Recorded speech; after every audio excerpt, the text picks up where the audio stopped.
Everyone mention দিয়েন তো ভাইয়া, আমারটা একবার ইউজ হয়ে গেছে।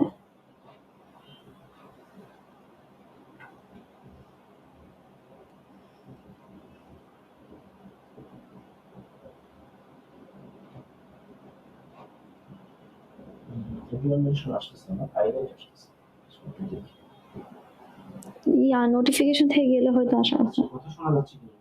আচ্ছা দেখছি। সবাই একটু জানাও যে ক্লাস ক্লিয়ার কিনা, কথা ঠিক মতো শোনা যাচ্ছে কিনা।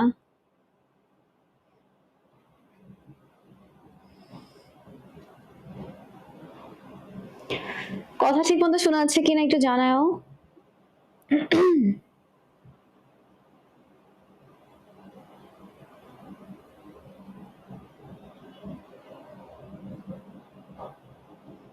All clear.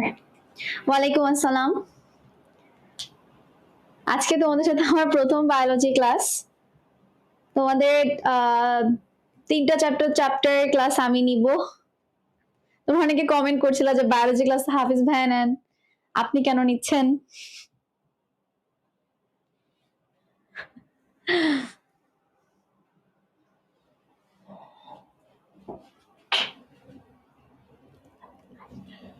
আচ্ছা ঠিক আছে, তাহলে সবাই ক্লাস করো। আমি সেটআপ করে দিতে আসছিলাম, তো আশা করি আজকে সাউন্ড ঠিক আছে। আজকে ভয় পাচ্ছিলাম যে সাউন্ড সব ঠিকঠাক থাকে নাকি উল্টাপাল্টা হয়ে যায়। তো সাউন্ড ঠিক আছে। আর একটু পরে জীবন ভাইয়া, নিশাত আপু অফিসে আসবে। আমাদের আজকে একটু শুট আছে। তো মোটামুটি সবাই ক্লাস করো। হ্যাঁ, সবাই ক্লাস করো। আবার সন্ধ্যায় মনে ক্লাস আছে তোমার। সন্ধ্যায় আবার মিমের ক্লাস আছে, জিকে ক্লাস। আচ্ছা ওকে, সবাই ফার্স্ট জয়েন করে ফেলো। আমি জানি আপনারা কালকে অনেক রাত পর্যন্ত ক্লাস করেছেন, আপনারা কমেন্টে লিখছেন যে রাতে কফি খেয়ে ক্লাস করতে হচ্ছে, সকালে আপুর ক্লাস করতে হচ্ছে চা খেয়ে।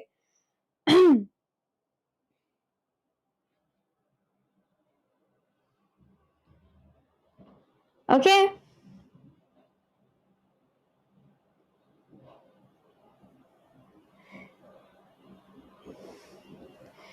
আমরা জাস্ট আর 2 মিনিট দেখবো, তারপর আমরা শুরু করে দেবো। হ্যাঁ, আজকে চ্যাপ্টারটা খুবই ছোট, এর মধ্যে পড়া অনেক কম, এবং মানে তুমি যদি বলো যে আপু মেডিকেলের জন্য কতটুকু, মেডিকেলের জন্য অল্প একটু জায়গা লাগবে, ঠিক আছে?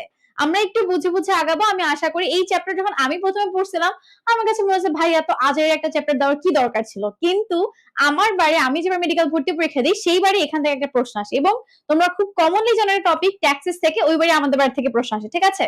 তাই আমরা এই চ্যাপ্টারটা আজকে একটু বুঝে বুঝে মজা নিয়ে পড়ার চেষ্টা করব।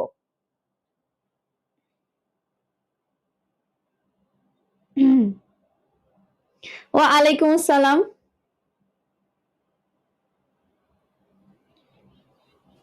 ওকে, জাস্ট আর 2 মিনিট, আর 1 মিনিট দেখবো, তারপর আমরা শুরু করে দিচ্ছি।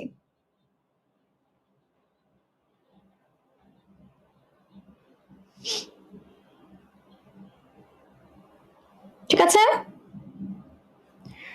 তোমাদের কয়েকটা বায়োলজি ক্লাস আমি নিব, যেরকম তোমাদের প্রাণীর পরিচিতি, তারপরে হচ্ছে এই যে প্রাণীর আচরণ, দেন বোটানি 12 নম্বর চ্যাপ্টার, এই ক্লাসগুলো আমি নিব আর কি, বায়োলজি। ঠিক আছে,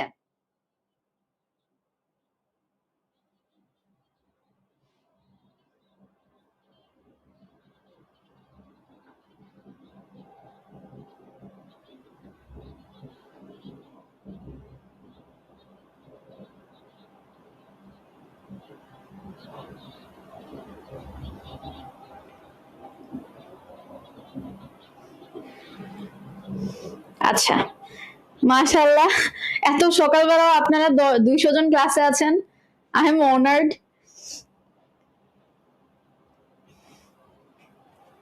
এক কানে শোনা যায় না, এটা আবার কি ধরনের সমস্যা?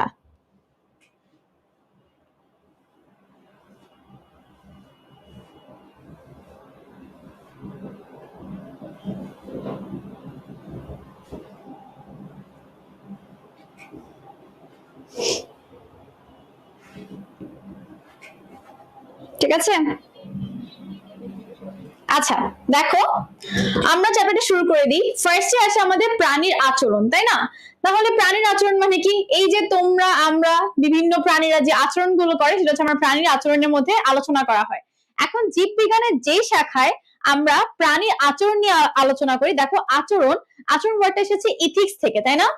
তাই না? আমরা বলি না ইথিক্স, ম্যানার, এগুলো বলি না? তাহলে ইথিক্স থেকে তোমার এই ইথিক্সটা প্রাণী বিজ্ঞানের যেই শাখার মধ্যে আলোচনা করে তাকে আমরা কি বলবো, ইথিওলজি বলবো, ঠিক আছে। তাহলে এই যে ইথিওলজি বা ইথোলজি বলি, ঠিক আছে। ইথোস মানে আচরণ, গ্রিক ইথোস মানে আচরণ, সেখান থেকে আসছে হচ্ছে আমাদের ইথোলজি। ওকে, গেল। এখন আসি এই যে আমাদের ইথোলজি, তুমি যেরকম তুমি জানো বায়োলজির একজন জনক আছে, জুলজির একজন জনক আছে অ্যারিস্টটল। তাহলে দেখো এখন আসি আমাদের ইথোলজির জনককে। এখন ইথোলজির জনক হিসেবে তোমাদের বইয়ের মধ্যে তিনজনের নাম আছে, ঠিক আছে।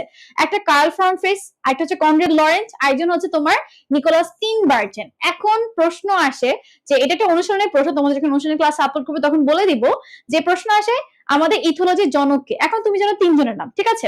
একটা হচ্ছে কার্ল ফ্রম ফ্রিস, একটা হচ্ছে লরেন্স, একটা হচ্ছে স্টিনবার্জেন। তাহলে আমরা ইথোলজির জনক কাকে দিব? তাহলে যখন তিনটা নামই একসাথে থাকবে তখন ইথোলজির জনক দিবা কাকে? তখন ইথোলজির জনক দিব হচ্ছে স্টিনবার্জেনকে, ঠিক আছে। এটা খুবই খুবই ইম্পর্টেন্ট আর এমসিকিউ যে ইথোলজির জনক কাকে ধরা হয়, তুমি দিবা হচ্ছে ইথোলজির জনক কাকে ধরা হয়, স্টিনবার্জেনকে, ঠিক আছে। তাহলে ওকে, আমাদের জনক টনকের কাহিনী গেল। এই তিনজন এই ইথোলজির বিভিন্ন রুলস আবিষ্কার করার কারণে 1973 তে নোবেল পুরস্কার পান। আমাদের এত কিছু লাগবে না, ঠিক আছে। আচ্ছা, তো দেখো আমরা চলে যাই একদম ইম্পর্টেন্ট কিছু জিনিসের মধ্যেই। দেখো ফার্স্ট হচ্ছে আচরণের প্রকৃতি। আচরণের প্রকৃতি নিয়ে দেখো আচরণ এক একজনের মানে এক একটা উদ্দীপনা অনুযায়ী, এক একটা স্টিমুলেশন অনুযায়ী এক একটা প্রাণী এক এক রকম আচরণ দেখায়, ঠিক আছে। দেখো তুমি এখন নর্মালি বসে আছো, ক্লাস করছো, এখন ধরো একটা কুকুর তোমার সামনে দিয়ে চলে যাচ্ছে, তুমি কুকুরকে ভয় পাও, তখন তুমি লাফ দিয়ে উঠবা। এই যে এক একটা উদ্দীপনার কারণে তুমি এক এক রকমের মুভমেন্ট করছো, এক এক রকম আচরণ করতেছো, এই সব কিছু হচ্ছে আমাদের ইথোলজি আন্ডারে করা হয়, আলোচনা করা হয়, ঠিক আছে। আচ্ছা, তো এখানে প্রাণীর আচরণ নিয়ে অনেক কিছু বলা হয়েছে। আমাদের লাগবে হচ্ছে এই যেখানে একটা ওয়ার্ড দেওয়া হয়েছে সেটা হচ্ছে প্রাণীর কিছু আচরণ চক্রাকারে সংঘটিত হয়, যেটাকে আমরা বলি হচ্ছে প্রাতঃচক্রের দৈনিক ছন্দময়তা বা সার্কাডিয়ান রিদম বলি। যেরকম আমি এটা তোমাদের অনেকবার বলেছি হয়তো, যে ধরো তুমি আজকে 10টা বাজে তুমি আজকে 9টা বাজে ঘুম থেকে উঠে ক্লাস করছো, 10টা বাজে ক্লাস করছো, ঠিক আছে। এই কাজটা তারপর তুমি ধরো রেগুলার 2টা বাজে ঘুমাও, তারপর আবার একটু নামাজ টামাজের জন্য উঠো, তাহলে তুমি রেগুলার যেই টাইমে যেই কাজগুলো করো তোমার বডির মেকানিজম ওইভাবে ফিক্সড হয়ে যায়, ঠিক আছে। তুমি দেখবে কি এরপরে তোমার আর অ্যালার্ম দেওয়া লাগছে না, হয়তো আর 1 মাস পরে গিয়ে তুমি অ্যালার্ম ছাড়াই 9টা বাজে ঘুম থেকে উঠতে পারছো, কারণ তোমার বডির সার্কাডিয়ান রিদম এমন ভাবে সেট হয়ে গেছে, তোমার বডি জানে যে না ওর 9টা বাজে উঠতে হবে, 9টা বাজে উঠে ও 10টা বাজে ক্লাস করতে পারবে। ইভেন ধরো এখন তুমি হয়তো ক্লাস করতেছো, তোমার মনোযোগ আসতেছে না, তুমি কনসেন্ট্রেট করতে পারছো না, বাট দেখবা যখন কয়েকটা দিন চলে যাবে, 10-15 দিন চলে যাবে, তখন তোমার বডি তোমাকে প্রিপেয়ার করে দিবে যে না ভাই তোর এখন ক্লাস আছে, তুই এখন মনোযোগ দে, ঠিক আছে। তখন দেখবে 10টা বাজে তোমার ব্রেইন খুব অ্যাক্টিভ হয়ে গেছে। ওকে, তাহলে আমাদের এই সার্কাডিয়ান রিদম সম্পর্কে জানতে হবে। এখানে আরো কিছু দেখো প্রাণীর আচরণ সাধারণত মোটিভেশন বা প্রেষণ জানিত, এগুলো আমরা সামনে পড়বো। ওকে, দেখো এখানে আর বোঝার মতো কিছু নাই, ইম্পর্টেন্ট কিছু না, আমরা সামনে চলে যাব। দেখো উদ্দীপনা বা স্টিমুলাস, উদ্দীপনা বা স্টিমুলাস কি, যে ধরো এই যে আমি তোমাকে ধরো আমি তোমার সামনে কথা বলতেছি, এই যে আমার কথাগুলো আসলে একটা ফ্রিকোয়েন্সি, একটা তরঙ্গ, তাই না। এই তরঙ্গটা তোমার কানের ভিতরে যায়, কানের ভিতরে তোমার যে কর্ণপটহ আছে সেটাকে কাঁপায়, সেই কর্ণপটহের মাধ্যমে তোমার ম্যালিয়াস ইনকাস স্টেপিস কাঁপে, ওইখান দিয়ে তোমার অন্তঃকর্ণে যায়, অন্তঃকর্ণ দিয়ে হচ্ছে তোমার ভেস্টিবুলার স্নায়ুতে, ফাইনালি তোমার ব্রেইনের মধ্যে পৌঁছে যায়। তাহলে দেখো এই যে একটা উদ্দীপনা, এই যে আমি কথা বলছি এটাও এক ধরনের একটা উদ্দীপনা। এই উদ্দীপনাটা তোমার কান পর্যন্ত কিভাবে গিয়ে গিয়ে তোমার ব্রেইনকে অ্যাক্টিভ করছে, তুমি সেই অনুযায়ী কাজ করতেছো। আমি তোমাকে একটা কথা বলতেছি, তুমি সেটা লিখে লিখে রাখতেছো। এই যে একটা উদ্দীপনা অনুযায়ী কাজ করে, এগুলো তোমার হচ্ছে ইথোলজির মধ্যে করা হয়, ঠিক আছে। তো আমাদের কিছু কিছু আছে, দেখো কিছু আছে যে ভিতর থেকে কিছু উদ্দীপনা আসে, কিছু বাইরে থেকে, ঠিক আছে। যেরকম ধরো তোমার এখন মানে থাকে না আমাদের অনেক সময় জেদ উঠে যায় যে আমাকে এত কথা শুনেছে, তখন দেখবা যে তুমি একটা উদ্দীপিত হয়ে যে না আমাকে এখন নিজেকে প্রমাণ করতেই হবে, আমাকে পড়ে দেখাইতে হবে, আমাকে সেকেন্ড টাইমার বলে কথা শোনাচ্ছে, তাহলে নিজের ভিতর থেকে একটা উদ্দীপনা আসে, সেই উদ্দীপনা যে তুমি পড়তে বসছো। আর বাইরের উদ্দীপনা নাকি আম্মু বকতেই আছে যে দেখ তোর স্যার ম্যাডামরা ক্লাস আছে, তুই একটু পড়াশোনা করিস, একটু পড়তে বস, এগুলো হচ্ছে তোমার বাইরের উদ্দীপনা, ঠিক আছে। তাহলে দেখো ফার্স্টে এই যে আমাদের স্টিমুলাস, এই স্টিমুলাস অনুযায়ী যে একটা প্রাণী কাজ করে সেটা প্রথম বলে হচ্ছে তোমার এই যে কনরাড লরেন্স, ঠিক আছে। একে তিনি নাম দেয় হচ্ছে কি স্টিমুলাস, কি নাম দেন, কি স্টিমুলাস, যে প্রাণী তার আচরণগত কিছু পরিবর্তন ঘটায় হচ্ছে এই উদ্দীপনাগুলোর বেসিসে, ঠিক আছে। আচ্ছা, তো এই যে অভ্যন্তরীণ উদ্দীপনা, বাহ্যিক উদ্দীপনা বলা হয়ে গেছে। আমাদের বাহ্যিক উদ্দীপনা নরমালি কি কি থাকে, আমাদের যে পঞ্চেন্দ্রিয় আছে, আমাদের 5টা ইন্দ্রিয় দিয়ে আমরা সেন্স করি, ওই 5টা ইন্দ্রিয়, যেরকম ধরো দর্শন, শ্রবণ, স্বাদ, গন্ধ, স্পর্শ। যেরকম ধরো একটা কমন এক্সাম্পল দিই বাইরের উদ্দীপনা এবং ভিতরের উদ্দীপনা। ধরো তোমার আম্মু এখন আজকে হচ্ছে একদম গরুর মাংস টাংস রান্না করছে বা কাচ্চি রান্না করতেছে, হ্যাঁ, এখন তোমার ভিতরের থেকে, তুমি এর আগে কাচ্চি খাইছো, তুমি জানো এটা টেস্ট কিরকম, তখন দেখবে কি তোমার ভিতর থেকে একটা উদ্দীপনা কাজ হচ্ছে, তোমার ভিতর থেকে লালা টালা বের হচ্ছে, ঠিক আছে। আরেকটা হচ্ছে তুমি বাইরে দিয়ে হেঁটে যাচ্ছ, তুমি আরে ওখানে ফুচকা বেচতেছে, ওই যে তুমি দেখছো, দেখার কারণে একটা বাইরের স্টিমুলেশন তোমার উপরে কাজ করে, তোমার ভিতর থেকে লালা টালা সিক্রেশন হচ্ছে, সেটাকে আমরা বলি হচ্ছে বাহ্যিক উদ্দীপনা, একদম ইজিলি, ঠিক আছে। ওকে, ঠিক আছে, দেখো আমরা গিয়ে যাই। এখন দেখো আমাদের এই যে সাংকেতিক উদ্দীপনা, আমরা যে উদ্দীপনা নিয়ে এত কথা বললাম, এই উদ্দীপনা গুলো হচ্ছে 3 টাইপের। কি কি? 3 টাইপের। একটা হচ্ছে তোমার মোটিভেশন, একটা হচ্ছে রিলিজিং, একটা হচ্ছে টার্মিনেটিং, ঠিক আছে। মোটিভেশন যেটা ছাড়া আপনারা পড়েন না, দেখা যেত যে আগে গ্রুপের মধ্যে গেলে আপু একটু মোটিভেশন দেন, আপু পড়ার কোনো মোটিভেশন পাচ্ছি না, দ্যাটস মোটিভেশন। দেখো মোটিভেশন কি, এই যে দিনের সময়কাল বেড়ে গেলে পাখির বিচরণ পরিসীমা রক্ষ এবং তোমার জনন কাজটা পরিলক্ষিত হয়। মানে কি, যখন রাত পেরোয় সকালটা হয়, মানে মাত্র ফজরে, ধরো ফজরের ইয়াটা শুরু হয়েছে, মাত্র সূর্য উঠছে, তখন পাখি একটা মোটিভেশন ফিল করে যে না, এখনই আমাকে বাইরে যেতে হবে, খাদ্য খুঁজতে হবে, তারপর হচ্ছে জনন যে প্রক্রিয়াগুলো আছে সেগুলো সম্পন্ন করতে হবে, ঠিক আছে। এটা ওর ভিতরে মোটিভেশন, কারণ ও জানে ও রাতের বেলা তেমন একটা কাজ করতে পারে না, ও তো আর পেঁচা না যে রাতের বেলা গিয়ে হান্ট করবে, ঠিক আছে, ও তো বাদুর না। এই জন্য ও কি করে, ও সকালের সূর্যটা দেখা মাত্র ওর মধ্যে একটা মোটিভেশন কাজ করে যে আজকে সারা দিন আমাকে খাবার খুঁজতে হবে, আমাকে হচ্ছে মিটিং করতে হবে, এই সব কিছু সে টার্গেট নিয়ে বের হয়, ঠিক আছে। অন্যদিকে দেখো, শীত যাপনকালে আহার অন্বেষণে ভয়ঙ্কর বাস্তবতা চিন্তা করে দেহে সঞ্চিত চর্বি থেকে শক্তি আহরণ করা হচ্ছে একটা অভ্যন্তরীণ উদ্দীপনা। মানে কি, যে ধরো পাখি বা ধরো তুমি যদি ঘাস ফড়িংয়ের কথাই বলি, ধরো ওরা করে কি, ওরা চিন্তা করে আরে যখন অনেক শীত পড়বে, তখন তো অনেক ঠান্ডা, ঠান্ডার মধ্যে আমি বের হতে পারবো না, খাবার টাবার সংগ্রহ করতে পারবো না, তখন কি করতে হবে, তখন তো আমাকে নিজের ভিতরে যে শক্তিগুলো আছে, সেই শক্তিগুলো মানে নিজের ভিতরে যে চর্বিগুলো, যেরকম ধরো মানুষের ক্ষেত্রে কি হয়, আমরা এক্সট্রা গ্লুকোজটাকে গ্লাইকোজেনে স্টোর করে রাখি, পরবর্তীতে এই যে আমরা সামনে ধরো আমরা যখন রোজা বসে রোজা রাখি, তখন আমরা রোজা রাখার পরেও আমরা মরে কেন যাচ্ছি না, কারণ তুমি জানো যে তোমার বডি এটিপি ছাড়া কাজ করতে পারে না। তাহলে আমি প্রায় ধরো 12 ঘন্টার মতো না খেয়ে আছি, আমার টিস্যুগুলা গ্লুকোজ সাপ্লাই পাচ্ছে না, ওর মধ্যে কোনো ব্লাড সাপ্লাই নাই, বলতে গেলে আর কি, ধরে নাও ওর মধ্যে কোনো গ্লুকোজ সাপ্লাই, কোনো খাবার টাবার নাই, নিউট্রিশন নাই, তো মরে যাওয়ার কথা, বাট ও মরে না কেন, কারণ আমরা আমাদের শরীরের মধ্যে যে গ্লাইকোজেন স্টোরটা আছে সেটাকে ভেঙে ভেঙে ওকে গ্লুকোজ সাপ্লাই দিচ্ছি। তো ঘাস ফড়িংও কি করে, যখন অনেক বেশি শীত পড়ে, তখন ওর ভিতরে যে স্টোরড চর্বিগুলো আছে সেগুলাকে মানে অল্প অল্প অল্প অল্প করে ব্যবহার করে করে সে নিজেকে শক্তি যোগে, এভাবে করে সে শীতকালটা পুরোটা কাটিয়ে দেয়। তাহলে এই যে এগুলো হচ্ছে তার এক একটা অভ্যন্তরীণ উদ্দীপনা মোটিভেশন হিসেবে কাজ করে, ঠিক আছে। যে শীতকালে আমাকে, যেহেতু শীতকালে আমি বের হতে পারবো না, আমাকে কাজ করতে পারবো না, তাহলে আমার একটা কাজ করতে হবে কি, আমাকে গরমকালের মধ্যে ইচ্ছা মতো খাবার টাবার সংগ্রহ করে রেখে নিজের ভিতরে জমা করে রাখতে হবে, যাতে পরবর্তী আমি এটা ইউজ করতে পারি। আচ্ছা গেল, এরপর আসি আমরা রিলিজিং। রিলিজিং মানে কি, রিলিজিং মানে হচ্ছে কি, যে একটা কিছু তুমি দেখছো, তার ফলে তুমি রিলিজ করছো আর কি, ঠিক আছে। যেরকম ধরো আমি অনেকটা এভাবে মনে রাখতাম, কাইন্ড অফ বমি করার মতো, হ্যাঁ, যে তুমি সারাটা রাত পড়ে গেছো, সকালবেলা কোশ্চেন পেপারটা হাতে পেয়ে গড়গড় করে বমি করে দিছো, মানে হচ্ছে কি তুমি যা পড়ছো তা বলে দেওয়া, ঠিক আছে। এখানে এক্সাম্পল দেওয়া আছে, দেখো ফার্স্টে আমরা দেখবো এই যে রিলিজিং শব্দটা প্রথম কে ইউজ করে, বা প্রথম এই টার্মিনোলজির সাথে আমাদেরকে পরিচিত করানো হচ্ছে লরেঞ্জ, ঠিক আছে। দেখো লরেঞ্জ প্রথম তোমার রিলিজার শব্দটা ব্যবহার করে, এবং কি করে দেখো, আরেক এই যে আমাদের টিনবার্জেন বলো না, লরেঞ্জ টিনবার্জেন, তিনজন মিলেমিশে সব মোটামুটি কাজ করছে। এই টিনবার্জেন হচ্ছে এই যে রিলিজিং আচরণ নিয়ে সে ব্যাপক গবেষণা করে, তার অনেক গবেষণা পত্র জমা দেয়। তো এখানে কি হয় দেখো, হেরিংগাল বা এটা ইয়ার নামটা একটু মনে রাখবো, বৈজ্ঞানিক নামটা লেরাস আর্জেন্টাটাস, ঠিক আছে। এর খাদ্য গ্রহণ প্রক্রিয়াটা হচ্ছে এই রিলিজের মধ্যে আসে। কিভাবে হয় দেখো, ও করে কি, ওর খাবার টাবার মানে ও হচ্ছে বিভিন্ন ধরনের মাছ টাছ অনেক কিছু সংগ্রহ করে খেয়ে আসে, খেয়ে ওগুলাকে একদম গিলে মানে পাকস্থলী পর্যন্ত নেয় না, সে এগুলাকে এই গলার এখানে রাখে। এখন তোমার এই হেরিংগালের গলার এখানে ধরে আমার হেরিংগাল হয়, আঁকা নিয়ে কেউ একটু মজা নিও না, যাই হোক দাঁড়াও অন্য একটা কালি দিয়ে আঁকি। দেখো, হে আল্লাহ, আজকে আবার রোস্ট হবো আমি আঁকার জন্য। এনিওয়েজ, ধরো এটা হচ্ছে আমার হেরিংগাল, ঠিক আছে, ধরো এটা আমার হেরিংগাল। এই হেরিংগালের এখানে একটা, এই যে এখানে একটা লাল একটা ডটের মতো থাকে আর কি, মানে কোনো আস্তা অংশ না, যে সেখানে লাল অংশ থাকে। তো এই হেরিংগাল করে কি খাবার টাবার খেয়ে এসে বসে থাকে, কেন ও করে কি, ওর বাচ্চাগুলো কিন্তু ওখানে আছে, কিন্তু ও খাবারগুলো দেয় না। কখন খাবারগুলো দেয়, যখন ওর বাচ্চাগুলা এই লাল পয়েন্টের মধ্যে যখন ওকে ঠোকর মারা শুরু করে, তখন ও বুঝে না এটা এখন আমাকে রিলিজ করতে হবে, ঠিক আছে? তখন ও বুঝে যে না, এই উদ্দীপনাটা পাওয়া মানে আমাকে খাবারগুলো উগড়ায় দিতে হবে। তখন সে কি করে, সেই খাবারগুলো ওই উগড়ায় দেয় এবং তার বাচ্চাগুলো সেখান থেকে খায়, ঠিক আছে?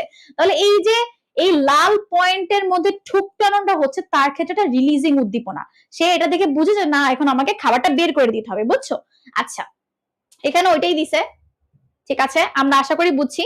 এখন আছে টার্মিনেটিং। টার্মিনেটিং মানে কি? টার্মিনেট মানে শেষ করে দেওয়া, তাই না? কোনো কিছু একটা উদ্দীপনা শেষ করে, যেমন ধরো পাখি, যখন পাখিরা জন্ম নেয় তখন কিছু ধরো চড়ুই পাখি বল, চড়ুই পাখি না আসলে বাবুই পাখির ক্ষেত্রে এরা করে কি, এদের মধ্যে একটা ইননেট নেচার, ইননেট মানে সহজাত, আমরা একটু পরে এটা নিয়ে পড়বো। তো ওরা করে কি, ওরা নিজেদের বাসা তৈরি করে।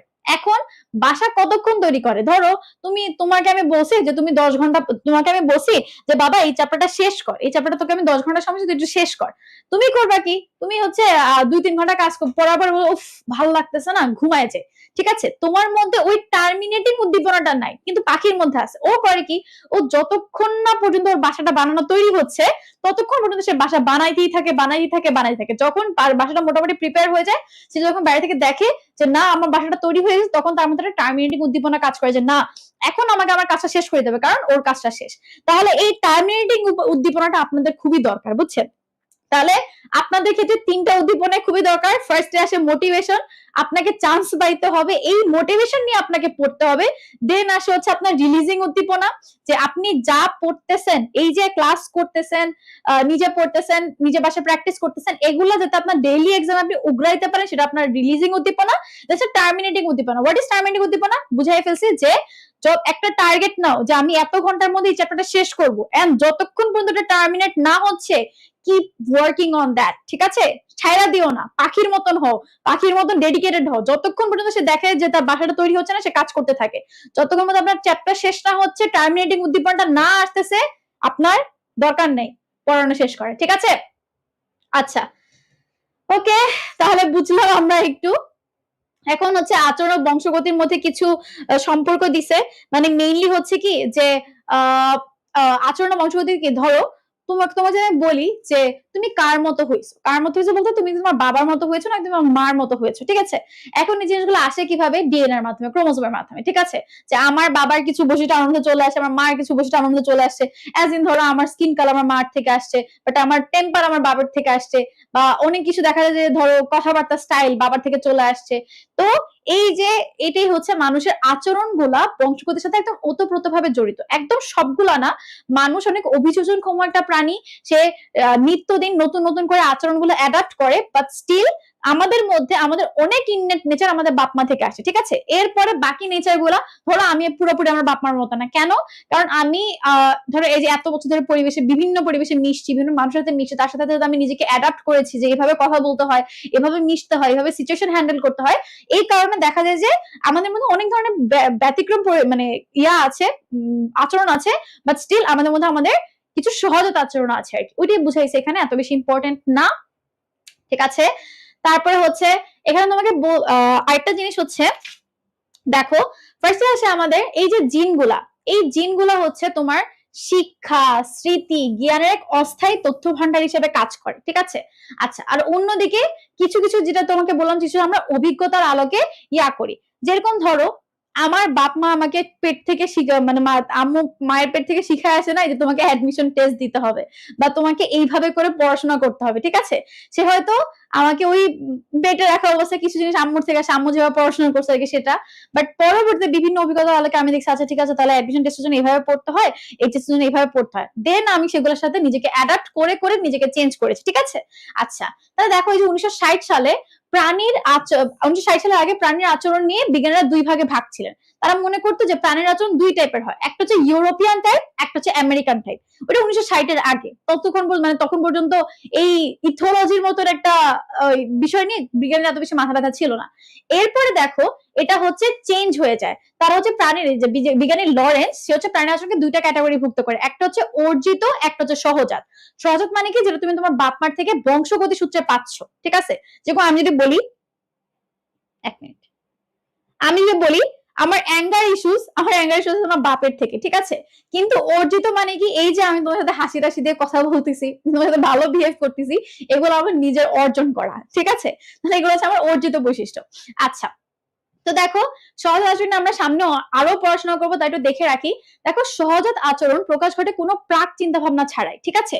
তোমার সহজাত গুলো তুমি কোনো চিন্তা ভাবনা ছাড়াই তুমি করে ফেলতেছো, ঠিক আছে?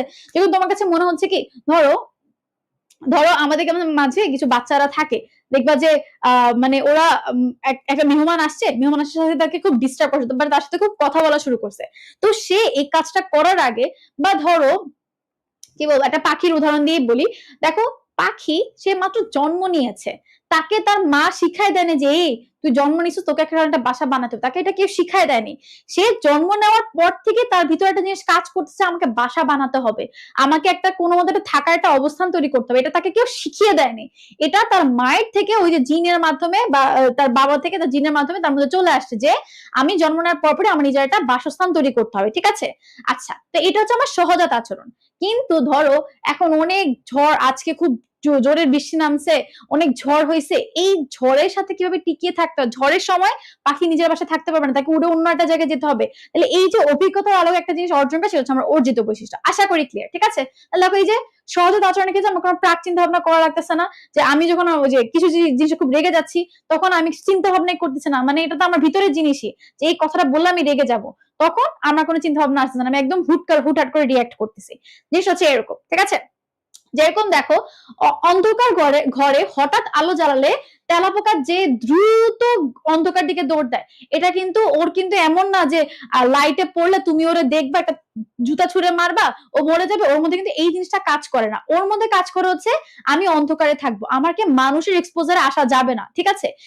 হয়তো ওইটাই ভাবে যে মানুষ আমাকে মেরে ফেলবে, বা ওর মধ্যে একটা নিজের জীবন বাঁচানোর একটা ব্যাপার থাকে, এই জন্য ও কি করে, তুমি দেখবা যে রান্নাঘরে ইচ্ছা মতো তেলাপোকা ওদের মধ্যে পার্টি করছে, যখনই তুমি লাইটটা জ্বালাইছো একদম সব তেলাপোকা দূরে, যত দূরে যায় দৌড়ে চলে যায়, অন্ধকার দিকে চলে যায়। কেন? কারণ এটা ওর সহজাত আচরণ। ওর মায়ের পেট থেকে শিখে আসছে যে লাইটটা জ্বালাইলে মানুষের কাছে থাকা যাবে না, ভাই তুই অন্ধকারের মধ্যে যা পার্টি টার্টি করা করে ফেল, বাট লাইটে আসা যাবে না। ওকে, আশা করি ক্লিয়ার। ওকে, দেন দেখো, এই যে দেখো, এক কুকুরের প্রতি রেগে গেলে আরেক কুকুরের মুখের অভিব্যক্তি, গায়ের লোম খাড়া হয়ে যাওয়া, লেজের ভঙ্গিটা সার্বজনীন, ঠিক আছে? দেখো যে কুকুরদের মধ্যে যখন ঝগড়া লাগে, বিড়ালদের মধ্যেও ওরা একজনের পুরো এমনি করে গায়ের লোম সব দাঁড়ায় যায়, এক একটা শেপ এরকম হয়ে যায়, কার্ভ হয়ে রেগে টেগে সব ইয়া হয়ে যায়, এটা ওদের মধ্যে ইননেট নেচার। তুমি কোনোদিন দেখবে না যে একজন মানে একটা কুকুর একটা কুকুর ঝগড়া হয়েছে, ও আরেকটা কুকুর এমনি রিল্যাক্স দাঁড়ায় যে ভাই কর তো দেখি কতবার চিল্লাস, এরকম কেউ করে না। ওদের মধ্যে সিরিয়াস লেভেল একটা ইয়া চলে আসে, ঠিক আছে? তো এটা ওদের ইননেট নেচার। এখানে অনেক কিছু নিয়ে এক্সাম্পল দেওয়া আছে, ঠিক আছে? যেরকম দেখো, আরেকটা আছে, যেরকম আমরা জানি যে কোকিল পাখি খুব মিষ্টি ভাবে গান মানে মিষ্টি ভাবে ডাকে। এখন তুমি একটা করলা কি, তুমি একটা কোকিলের বাচ্চাকে লুকায়া কাকের কাছে নিয়ে আসলা, ঠিক আছে? তুমি ওকে কোনোদিন গানই শুনতে দিলা না, যে তুই গান শুনবি না, যে গান শিখবি কোত্থেকে, বাট স্টিল ও কাকের বাসায় থেকেও ও মিষ্টি করে একটা গান গাবে। কেন? কারণ এটা ও সহজাত আচরণ। ওইটা তুমি ওকে তোমার নিজের বাসায় এনে রাখলেও ও সেম ভাবে গান গাবে, ঠিক আছে? এমন না যে ও গান শুনবে, তো মা গান গাচ্ছে, মায়ের মতো একটু গান গেয়ে দেখি, বাট এটা ও করে না, ঠিক আছে? ও নিজে থেকে গান গায়। আশা করি আপনাদের ক্লিয়ার। ওকে, তাহলে দেখো এখানে যেটা আছে যে সমস্ত আচরণ হচ্ছে জিন ও পরিবেশের এক জটিল মিথস্ক্রিয়া, ঠিক আছে? জিন এবং পরিবেশ, একটা তো আমার জিনগত ভাবে পাইছি, আর এটা হচ্ছে বিভিন্ন পরিবেশের সাথে আমি নিজেকে কিভাবে অ্যাডজাস্ট করব, সেই হিসেবে একটা মিলে মিশে আমার একটা আচরণ আজকে তৈরি হয়ে গেছে, ঠিক আছে? ডেইলি 5-6 ঘন্টা করে পার্টি করে, এটা আমার সাথে হয়, বুঝছো? তো মানে তোমরা তো রাতে পড়ো, আমিও রাতে পড়ি, রাতে 3টা বাজে খুব ক্ষুধা লাগছে, নুডলস বানাতে যাব, এই রান্নাঘরে লাইটটা অন করছি, ভাই রে ভাই, ওদেরই পার্টি, ওদেরই জীবন, আমি আর কি খাবো, মানে এমন একটা ভাব করে খেতে থাকে অ্যাজ ইফ মানে কি বলবো সারা রাত পড়াশোনা করছে ওরা। আচ্ছা, ঠিক আছে। তো এখানে আমাদের আচরণ নিয়ে একটু ইয়া দেওয়া আছে, দেখো আচরণের ডেফিনিশন দেওয়া আছে। আচরণ হচ্ছে একটা বিবর্তনিক প্রক্রিয়া, যা কখনো কখনো জেনেটিক কোডিং এর মধ্যে রিডিং দিলে হবে, তাও তো বেশি ইম্পর্টেন্ট না। তোমার তো ডেফিনিশন লাগতেছে না, তাই না? আচ্ছা, এখন এই যে আমাদের সহজাত আচরণের মধ্যে চলে আসছি, সহজাত আচরণটা খুবই খুবই ইম্পর্টেন্ট। সহজাত আচরণের মধ্যে আমরা মোটামুটি আমাদের ডিসকাশন শেষ। সহজাত আচরণ কি? সহজাত, তুমি মা বাবার থেকে যেটা পাইছো ইননেট নেচার গুলো, এখন দেখো আমরা বৈশিষ্ট্যগুলো একটু পড়বো। তুমি আমাকে বলো তুমি কোনটা না বুঝছো কিনা, কারণ আমরা অনেক কথা বলে দিচ্ছি সহজাত আচরণ নিয়ে। দেখো ফার্স্টে আসে, এটা জিন নিয়ন্ত্রিত বংশগত আচরণ। এটা কিন্তু অবশ্যই ভালো করে রিডিং দিবা, ঠিক আছে? এটা ভালো করে রিডিং দিবা, রিড। ওকে, একই প্রজাতির অন্তর্ভুক্ত প্রতিটা প্রাণীর জন্য এই আচরণ সুনির্দিষ্ট। ঠিক আছে, যেরকম ধরো একটা এক্সাম্পল নিই। এখন আমি একটা হিসাবের, ধরো আমি এখান থেকে আমার পিনটাকে নিয়ে আমি তোমরা এখানে কয়জন আছো আজকে? মাশাআল্লাহ 311 জন আছো সকালের ক্লাসে। আমি অনেক অনার্ড, আপনারা 311 জন ক্লাস করতেছেন সকালবেলা। আচ্ছা, এই আইকনিক মোমেন্টের একটা স্ক্রিনশট নেওয়া যাক। ঠিক আছে, যে এত সকালবেলা ক্লাসে আপনারা 311 জন ক্লাস করছেন।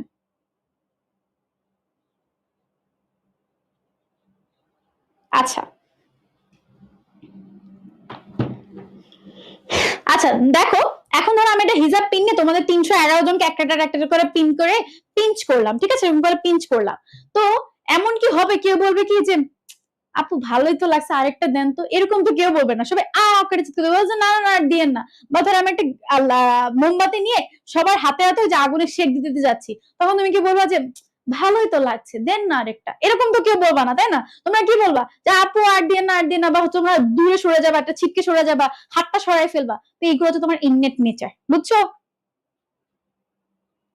আচ্ছা ঠিক আছে, ওরে আরো স্টুডেন্ট বেড়ে গেছে। ঠিক আছে, দেখো এই যে এই আচরণ শিক্ষণের মাধ্যমে পূর্ব অভিজ্ঞতা পরিচালিত হয় না। আমি তো মায়ের পেট থেকে বের হয়ে এটা শিখি না যে আমার আগুনের মধ্যে হাত দিতে হবে না, বা আমি মায়ের পেট থেকে বের হয়ে এটা শিখি না যে আগুন দেখলে আমাকে হাতে দূরে সরাই নিতে হবে। এটা শিখি না যে পিনে যখন আমি তোমাকে ফুটা দেবো তখন তুমি হাতটা দূরে সরাই নিবা। ঠিক আছে, কেউ যদি এখন বলে ওর মধ্যে ডিস্টার্ব আছে, বুঝছো, ওর মধ্যে ডিস্টার্ব আছে, এই জন্য এগুলো বলবে। আচ্ছা যাই হোক, 2 নম্বর পয়েন্টটা বলছি। 3 নম্বর কি বলেছে? এই আচরণ বংশানুক্রমিক ভাবে চলতে থাকে, যেরকম মাকড়সার জাল বুনন করা। এই যে মাকড়সার জালগুলা বুনন করে, ওর মা কি ওরে বসায় যে আজকে বস, সন্ধ্যা 7টা বাজছে, তোদেরকে আজকে বসে বসে জাল বানানো শিখায়? এরকম তো কেউ শিখায় না, তাই না? তাহলে এগুলো ও নিজে থেকে শিখতে পারছে। ওকে, দেখো এখানে অনেকগুলো এক্সাম আছে। দেখো এই আচরণ হচ্ছে জন্মগত, কোন প্রাণীদের জন্মের পরপরই আচরণ প্রকাশ পায়। যেমন জন্মের পরই শাবকের মাতৃস্তনের দুগ্ধ পান করে। ওই যে একটা বাচ্চা মাত্র জন্ম নিচ্ছে, তোমার ওকে জাস্ট মায়ের নিপলের কাছে, মায়ের ব্রেস্টের কাছে এনে রাখলে দেখবা যে ও দুধ খাওয়া শুরু করছে। তোমার ওরা শিখানো লাগে না, বাবা দেখ মুখটা হা কর, হা করে এভাবে করে সাক করে, এরকম তোমাকে শিখানো লাগে না। ও নিজে থেকেই পারে। কেন? এটা ওর ইননেট নেচার। অনেক কিছু বলা হয়েছে ইননেট নেচার, আর কিছু বললে আমি পাগল হয়ে যাব। ঠিক আছে, পাগল হয়ে যাওয়া হবে আমার ইননেট নেচার বেশি কথা বলে। যেমন দেখো সঙ্গী নির্বাচন করা, এটা আপনারা সবাই জানেন যে এই যে অপোজিট সেক্সের প্রতি অ্যাট্রাকশন, এটা হচ্ছে আমাদের একটা ইননেট নেচার। এটা যদি কারোর মধ্যে না থাকে সে অ্যাবনর্মাল। ঠিক আছে, তার মধ্যে সমস্যা আছে। তাহলে দেখো এই যে সঙ্গী নির্বাচন করা, অপোজিট সেক্সের প্রতি অ্যাট্রাকশন থাকা, এগুলো আমাদের সহজাত আচরণ আসলে। ওকে, দেখো পাখির বাসা তৈরি, ডিমে তা দেওয়া, কোনো না কোনো উদ্দেশ্য সাধনের জন্য প্রাণীরা এই আচরণ করে থাকে, কিছু না কিছুটার জন্য। ধরো তুমি এই যে পাখি কেন বাসা বানাচ্ছে, থাকার জন্য, এরকমই আর কি। ঠিক আছে, সহজাত আচরণের সাথে বুদ্ধির কোনো সম্পর্ক নাই, এটা ভেরি ভেরি ইম্পর্টেন্ট। ঠিক আছে, ধরো ওকে, ধরো হচ্ছে আমার তোমার একটু বুদ্ধিশুদ্ধি কম, হ্যাঁ, এখন এর মানে এটা না যে তোমার বুদ্ধিশুদ্ধি কম বলে তো না, থাক, তোমরা আমাকে নিয়ে পরে পচাবা। না রে, আমার তো সাউন্ড ঠিকই লাগছে। আমার এখানে ক্লাস চলছে দুইটা, সামনে একটা পিছে একটা। আচ্ছা দেখো, তো হচ্ছে যেটা বলতেছিলাম যে যাদের একটু ধরো বুদ্ধিশুদ্ধি কম, বা ধরো যাদের হচ্ছে মেন্টালি এখনো ডেভেলপ হয়নি, ঠিক আছে, তাদেরও ইননেট নেচার যেরকম থাকবে, ওই বাচ্চারাও তুমি যদি মায়ের কাছে নিয়ে যাও সে দুধ খাওয়া শুরু করবে। আর যার ধরো একদম থাকে না হাই লেভেলের আইকিউ আছে, যে প্রোডিজি বেবি বলি আমরা যাদেরকে, ওই প্রোডিজিদেরও দেখবা যে সেম ইননেট নেচার। ঠিক আছে, তাহলে এটা খুবই ইম্পর্টেন্ট। সহজাত আচরণের সাথে বুদ্ধির কোনো সম্পর্ক নাই। ঠিক আছে, একজন যে বুঝে কম বুদ্ধি কম আইকিউ ওয়ালা মানুষ বলে যে আপনাদের মধ্যে সদা আচরণ থাকবে না, এরকম কিছু না। ওকে, এই আচরণ প্রাণীর জৈবিক প্রয়োজন মেটাতে সাহায্য করে, আত্মরক্ষা, বংশরক্ষা, হ্যাঁ। এখন আসি আমরা আমাদের এই চ্যাপ্টারের সবচেয়ে সবচেয়ে সবচেয়ে ইম্পর্টেন্ট পার্টে, যেখানে যদি ধরো এই চ্যাপ্টার থেকে একটা প্রশ্ন আসে, একটা প্রশ্ন ট্যাক্সিস থেকে আসার মতো। ঠিক আছে, আচ্ছা তো দেখো ফার্স্টে আসে আমার ট্যাক্সিস জিনিসটা কি। ট্যাক্সিস মানে হচ্ছে চলন। প্রাণী নিজের প্রয়োজনে, ভালো পরিমাণ স্টুডেন্ট ক্লাস করছেন, 322। আচ্ছা, তো ট্যাক্সিস মানে কি, যে যখন প্রাণী বিভিন্ন এক জায়গা থেকে আরেক জায়গার মধ্যে মুভ করবে আর কি। ঠিক আছে, তাহলে দেখো ট্যাক্সিসের সাধারণ বৈশিষ্ট্যগুলো আমরা জাস্ট একবার রিডিং দিব। সেটা হচ্ছে চলনটা কোনো শিক্ষাবদ্ধ আচরণ না। ঠিক আছে, ধরো আমি তোমাকে, একটা বাচ্চা যখন মাত্র ক্রল করা শুরু করে, মাত্র জন্ম হয়েছে ক্রল করা শুরু করছে, তখন ও কি কোনো মানে ওকে তোমার শিখাই দিতেছে বাবা দেখো একটা পা এমনে রাখবা আরেকটা পা এমনে রাখবা, এরকম কিছু না। সাইকেল চালানো ইজ অ্যানাদার থিং, ওইটা আলাদা জিনিস, ঠিক আছে, ওটা হচ্ছে অর্জিত বৈশিষ্ট্য। বাট যখন একটা বাচ্চা চক্র, ও কি ওর সামনে একটা খেলনা দেখছে ওটা নিতে যাওয়ার চেষ্টা করতেছে, ওর সামনে মাকে দেখছে ওর মার কাছে যাওয়ার চেষ্টা করতেছে, ওকে কিন্তু কেউ শিখাই দিচ্ছে না তুমি এমনি এমনি করে হেঁটে যাও। তাহলে দেখো ট্যাক্সিস কোনো শিক্ষালব্ধ আচরণ না, ঠিক আছে। অবশ্যই এটা বাহ্যিক উদ্দীপক দিয়ে নিশ্চিত হবে, তাকে কোনো একটা উদ্দেশ্য, সেটা বল ধরতে যাবে, সে মায়ের কাছে যাবে, এই যে একটা বাহ্যিক উদ্দীপনা কাজ করতেছে সেই বেসিসে সে চলাচল করছে, ট্যাক্সিস হচ্ছে, ঠিক আছে। আচ্ছা, তারপর দেখো উদ্দীপকের উৎসের সাথে সম্পর্ক রেখে প্রাণী তার দেহের অবস্থানকে পরিবর্তন করতেছে, এইগুলো কয়েকটা জিনিস। দেখো তারপরে যে চলনের সংবিধি অঙ্গগুলো গুরুত্বপূর্ণ ভূমিকা পালন করে।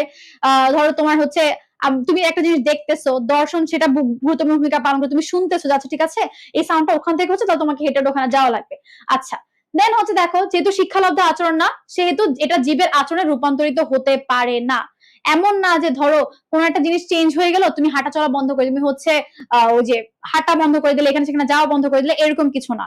যেহেতু এটা কোনো শিক্ষালব্ধ আচরণ না, যদি তোমার শিক্ষালব্ধ আচরণ হতো তাহলে যেহেতু এটা সহজাত না, তুমি যে কোনো সময় চেঞ্জ করতে পারতে আর কি। আচ্ছা, তা আমাদের লাগবে যে ট্যাক্সিসের প্রকারভেদ গুলো মেইনলি দেখো। ফার্স্টে আসে আমাদের দেহের দিকমুখিতা, মানে কি দেহ কোন দিকে যাবে সেটার উপর বেস করে আমরা ট্যাক্সিসকে দুই ভাগে ভাগ করি, একটা হচ্ছে পজিটিভ ট্যাক্সিস, একটা হচ্ছে তোমার নেগেটিভ ট্যাক্সিস। পজিটিভ ট্যাক্সিস কি? পজিটিভ মানে বুঝছো যে সামনের দিকে যাব, পজিটিভ মানে কি সামনের দিকে যাও না, আর নেগেটিভ মানে কি কেউ তোমাকে টান দিয়ে পিছনে নিয়ে আসে যে না তোকে আমি সামনে আগাতে দিব না। তাহলে দেখো পজিটিভ ট্যাক্সিসের মধ্যে আমার কি আছে, ওই যেটা যে প্রাণী হচ্ছে উদ্দীপকের উৎস দিকে ঘুরে যায়। আমি এখানে তোমাকে ধরো আমি তোমাকে বলছি আমার কাছে আসো, তুমি যে আমি হচ্ছে তোমার সামনে, তাহলে তুমি হচ্ছে উদ্দীপকের দিকে ঘুরে আসতেছো, ঠিক আছে, আমার দিকে আসতেছো। আর যদি তোমাকে বলি যে না ওই দিকে যাও, তাহলে তুমি আমার থেকে দূরে যাচ্ছ, ঠিক আছে, এটা তোমার নেগেটিভ ট্যাক্সিস। এখন আসে হচ্ছে আমরা উদ্দীপনার উৎসের ভিত্তিতে, যে উদ্দীপনাটা কি ধরনের উৎস সেটার ভিত্তি করে আমরা ট্যাক্সিকে কয়েকটা ভাগে ভাগ করি। দেখো ফার্স্টে আসে ফটো ট্যাক্সিস। ফটো ওয়ার্ডটার মানে হচ্ছে আলো, তাহলে আলোর আলোর দিকে আসবে নাহলে আলো থেকে দূরে যাবে। এই যে একটু আগে আমরা একটা এক্সাম্পল পড়ে আসি, তেলাপোকাটা। তেলাপোকা যখন তুমি লাইটটা জ্বালাচ্ছ তখন কি করছে, সে কি আলোর দিকে আসতেছে না, কিন্তু আলোকে ভয় পায়, কারণ সে তার জীবনের মায়া আছে, তুমি তাকে একটা স্যান্ডেল দিয়ে বাড়ি দিবা, এই ভয়ে সে তোমার সামনে আসবে না। ও করবে কি, ও আলো দেখলে একটা দৌড় দিবে, দূরে চলে যাবে। তাহলে দেখো আলোক উদ্দীপনার প্রতি প্রাণীর প্রতিক্রিয়া হচ্ছে তোমার ফটোট্যাক্সিস আন্ডারে পড়ে। এই যে আলোর প্রতি ঘাস ফড়িং এর ধনাত্মক, ঘাস ফড়িং আলো খুব পছন্দ করে, ঠিক আছে, কারণ ও তো ঘাস খায় তাই না, ঘাসের উপর থাকে, তাহলে ওর একটু ডে লাইট হলে ভালো হয় আর কি, মজা পায়। তাহলে দেখো ওর হচ্ছে আলোর প্রতি একটা পজিটিভ ট্যাক্সিস থাকে, আর ওই যে তেলাপোকা হচ্ছে ঋণাত্মক ফটোট্যাক্সিস থাকে, এগুলো কিন্তু ইম্পর্টেন্ট। আচ্ছা, এরপর দেখো থার্মোট্যাক্সিস। থার্মো মানে তুমি বুঝছো টেম্পারেচার সাথে রিলেটেড কিছু একটা। তাহলে দেখো এই যে গ্রীষ্মকালে মশা, দেখবে যে এই যে গরমকাল, এখন তো তার শীত মোটামুটি বৃষ্টি হচ্ছে দেখে ঠান্ডা একটু আছে, গরমকালে দেখবে আল্লাহ এত মশা থাকে, ঠিক আছে, গরমকালে মশা অনেক বেশি, তোমার কয়েল টয়েলও কাজ করে না, এত বেশি মশা বেড়ে যায়। তার উপরে কয়েকটা জায়গায় দেখবে যে কাঠের মধ্যে ছাড় পোকা হয়ে গেছে, ঠিক আছে। তাহলে দেখো এত গরমের মধ্যে ওরা টিকে থাকতে পারছে, তাহলে এটা কি পজিটিভ না নেগেটিভ? অবশ্যই পজিটিভ, কারণ তুমি যেন তাপমাত্রা বাড়ার পরেও ওদের প্রকোপ আরো বেড়ে গেছে, ওরা টিকতে পারতেছে। আচ্ছা, তারপর দেখো আমাদের যখন টেম্পারেচার অনেক কমে গেছে, কেউ একজন টেম্পারেচার নিতে পারছে, যেরকম আমাদের ধরো পোলার বিয়াররা, ইভেন ব্যাং, এরা করে কি, এরা হচ্ছে তোমার শীত নিদ্রার মধ্যে চলে যায়, ঠিক আছে, কি চলে যায়, এরা হাইবারনেশন বা শীত নিদ্রার মধ্যে চলে যায়, কারণ এরা তাপমাত্রা সহ্য করতে পারে না। এরা অতিরিক্ত তাপমাত্রা যখন কমে যায়, যখন অনেক ঠান্ডা পড়ে, তখন দেখা যায় এরা জানে যে এরা বাইরে গেলে মরে টরে যাবে, এই কারণে ওরা একটা গরম পরিবেশের মধ্যে হাইবারনেট মানে ঘুমায় যায়, যে যতক্ষণ পর্যন্ত শীতকালটা না কাটবে আমি ঘুমায় কাটাই দিব। এই কাজগুলো হচ্ছে বিয়াররা করে নরমালি। তাহলে দেখো এই যে ব্যাঙের শীত নিদ্রা হচ্ছে তোমার ঋণাত্মক থার্মোট্যাক্সিস। আশা করি ক্লিয়ার, ঠিক আছে। আরে মশা যন্ত্রণায় বাঁচার মতো না। আমার মাঝে মাঝে মনে চায় যে ধরো ওই যে যখন অনেক বেশি ঠান্ডা ঠান্ডা পড়ে, আমিও একদম বিয়ারের মতন মানে 2-3 মাসের খাবার একসাথে খেয়ে আস্তে করে কম্বলটা মুড়ি দিয়ে হাইবারনেশনে চলে যায়। শীতটা যখন কাটবে তখন হচ্ছে হাইবারনেশন থেকে বের হবো। এখন তো মাঝে মাঝে গরম নিদ্রাও দেই, একটা এসি রুমের মধ্যে 2-3 মাসের খাবার টাবার খেয়ে বসে যাই। আমি নাম দিব নতুন নাম, গরম নিদ্রা, গরমটা কেটে গেলে আস্তে করে ঘুম থেকে উঠবো। আচ্ছা দেখো এরপর আছে আমরা হাইড্রোট্যাক্সিস। হাইড্রো মানে তুমি বুঝছো হাইড্রোজেন, হাইড্রোজেন কিসের মধ্যে থাকে, হাইড্রোজেন এবং অক্সিজেন মিলে কি তৈরি করে, পানি। তাহলে হাইড্রোট্যাক্সিস তোমার পানির সাথে রিলেটেড, ঠিক আছে। তাহলে দেখো এই যে ভেজা মাটিতে কেঁচোর বসবাস, মাটি ভিজে আছে, পানির প্রতি ওর এতই ভালোবাসা, মাটি ভিজে কাদা কাদা হয়ে আছে, ওই কাদা কাদা মাটির মধ্যে তোমার কেঁচো আছে, তাহলে এটাকে আমি কি বলবো, এটাকে আমি বলবো কেঁচোর পজিটিভ হাইড্রোট্যাক্সিস, ঠিক আছে। আচ্ছা এখন দেখো কেমোট্যাক্সিস, কেমো মানে কি কেমিক্যাল, তাহলে কোনো কেমিক্যাল কম্পাউন্ডের প্রতি বা তার বিপরীতে যদি তুমি কোনো প্রাণীর কোনো ট্যাক্সিস দেখো, যেরকম কি ধরো একটা প্রাণী, ধরো আছে সাপ, তোমরা প্রশ্ন না যে কার্বলিক অ্যাসিড দিলে সাপ দূরে চলে যায়, তাহলে দেখো আমি একটা কার্বলিক অ্যাসিড একটা কেমিক্যাল কম্পাউন্ড, আমি ওকে দিছি, সাপটা ওকে দেখে দূরে চলে গেছে, তাহলে এটা কি নেগেটিভ হলো না? তাহলে দেখো এই যে চিনির প্রতি পিঁপড়ার আকর্ষণ, চিনি তো আমাদের ওই যে সুক্রোজ C12H22O11, তাহলে এই চিনি হচ্ছে একটা সুক্রোজ কেমিক্যাল কম্পাউন্ড, এই কেমিক্যাল কম্পাউন্ডের প্রতি পিঁপড়ার অনেক ভালোবাসা, তাহলে এই ভালোবাসাটা হচ্ছে তোমার পজিটিভ কেমোট্যাক্সিস। আর ওই যে যেটা বললাম যে সাপের কার্বলিক অ্যাসিড থেকে দূরে চলে যাওয়া হচ্ছে তোমার নেগেটিভ কেমোট্যাক্সিস, ঠিক আছে। ইভেন ওই যে তেলাপোকা মারাটার ওষুধগুলো দিলে ওরাও চলে যায়, ওটা হচ্ছে তোমার নেগেটিভ কেমোট্যাক্সিস। আচ্ছা এখন আসছে হচ্ছে আমরা জিওট্যাক্সিসে।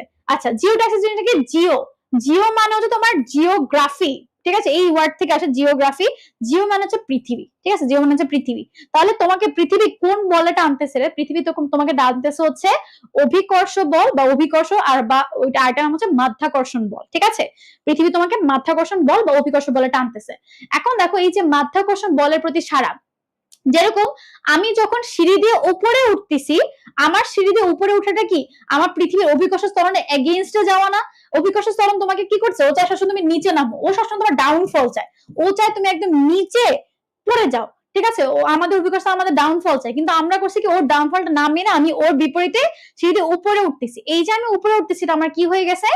নেগেটিভ ট্যাক্সিস, ঠিক আছে, নেগেটিভ জিও ট্যাক্সিস হয়ে গেছে। আর যদি আমি সিঁড়ি থেকে আস্তে আস্তে আস্তে করে নিচে নামি, তাহলে এটা কি হবে? আমার পজিটিভ জিওট্যাক্সিস হবে, কারণ আমি অভিকর্ষ ত্বরণ বা তোমার মাধ্যাকর্ষণ বলের দিকে নামছি। তাহলে দেখো এই যে বিভিন্ন ধরনের পোকার গাছ বেয়ে ওঠা এবং পিউপা তৈরির সময় নিচের দিকে নামা, তাহলে তুমি যখন গাছ বেয়ে উঠতেছে তখন তুমি বলবো হচ্ছে নেগেটিভ, আর যখন পিউপা তৈরির সময় নিচের দিকে নামছে তখন তুমি কি বলবা? তাকে পজিটিভ জিওট্যাক্সিস বলবা, ঠিক আছে।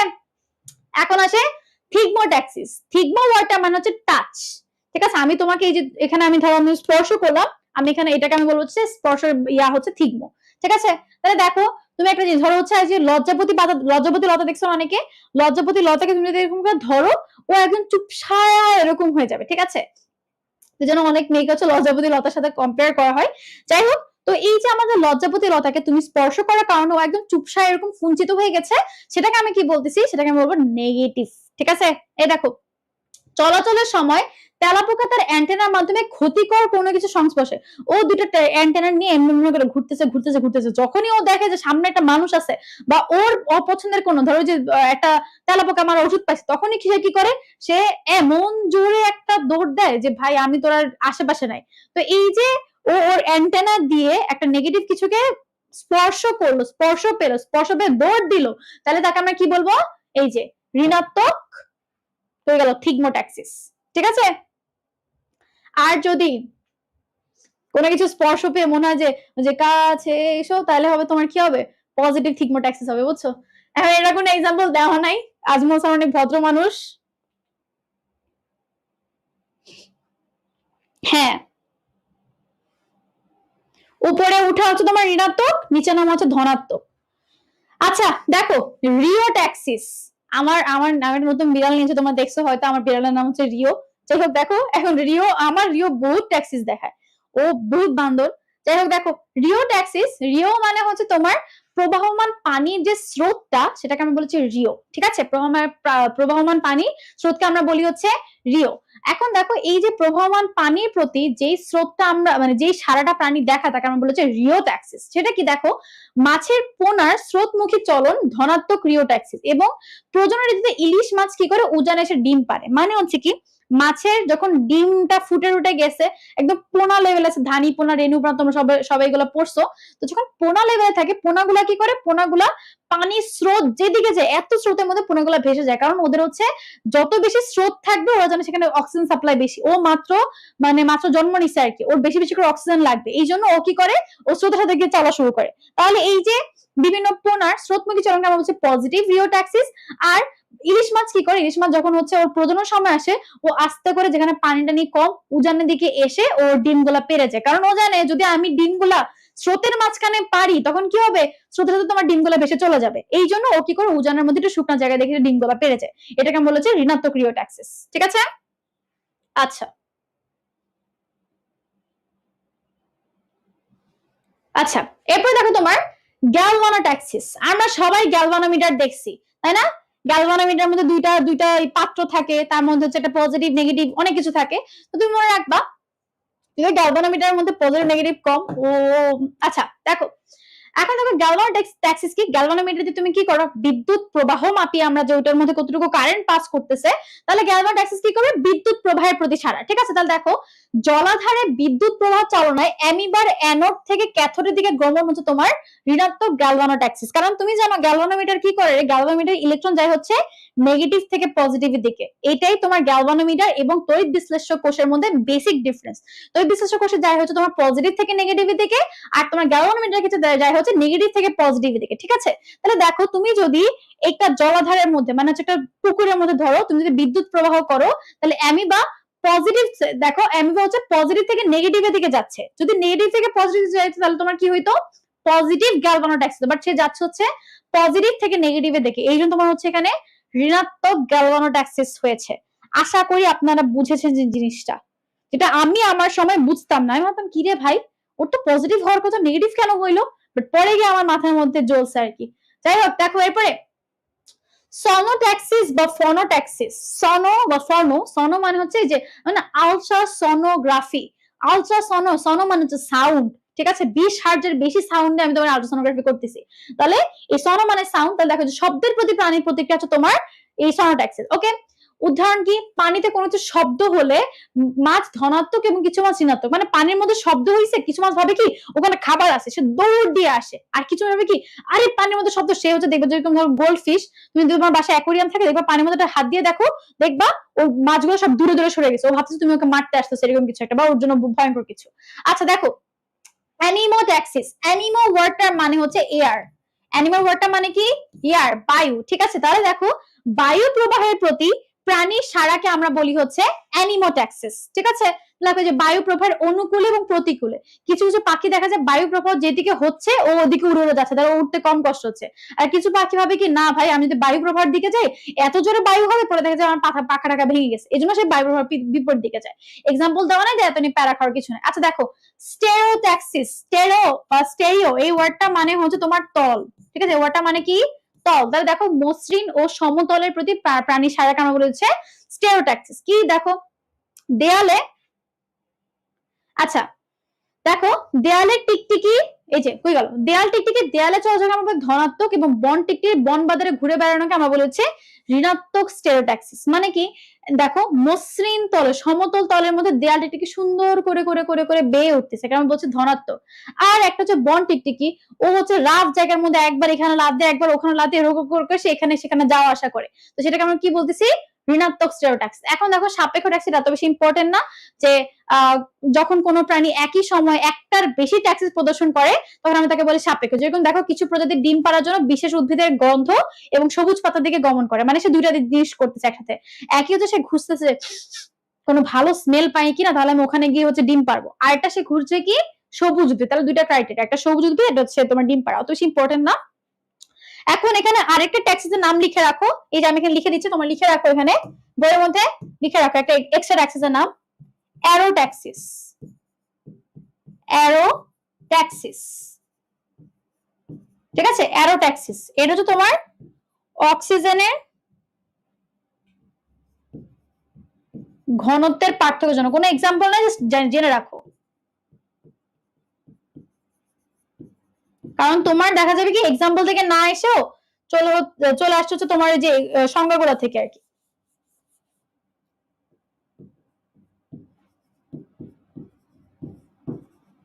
ওকে, লিখে রাখো অ্যারোট্যাক্সিস হচ্ছে তোমার অক্সিজেনের ঘনত্বের পার্থক্যের জন্য হয়।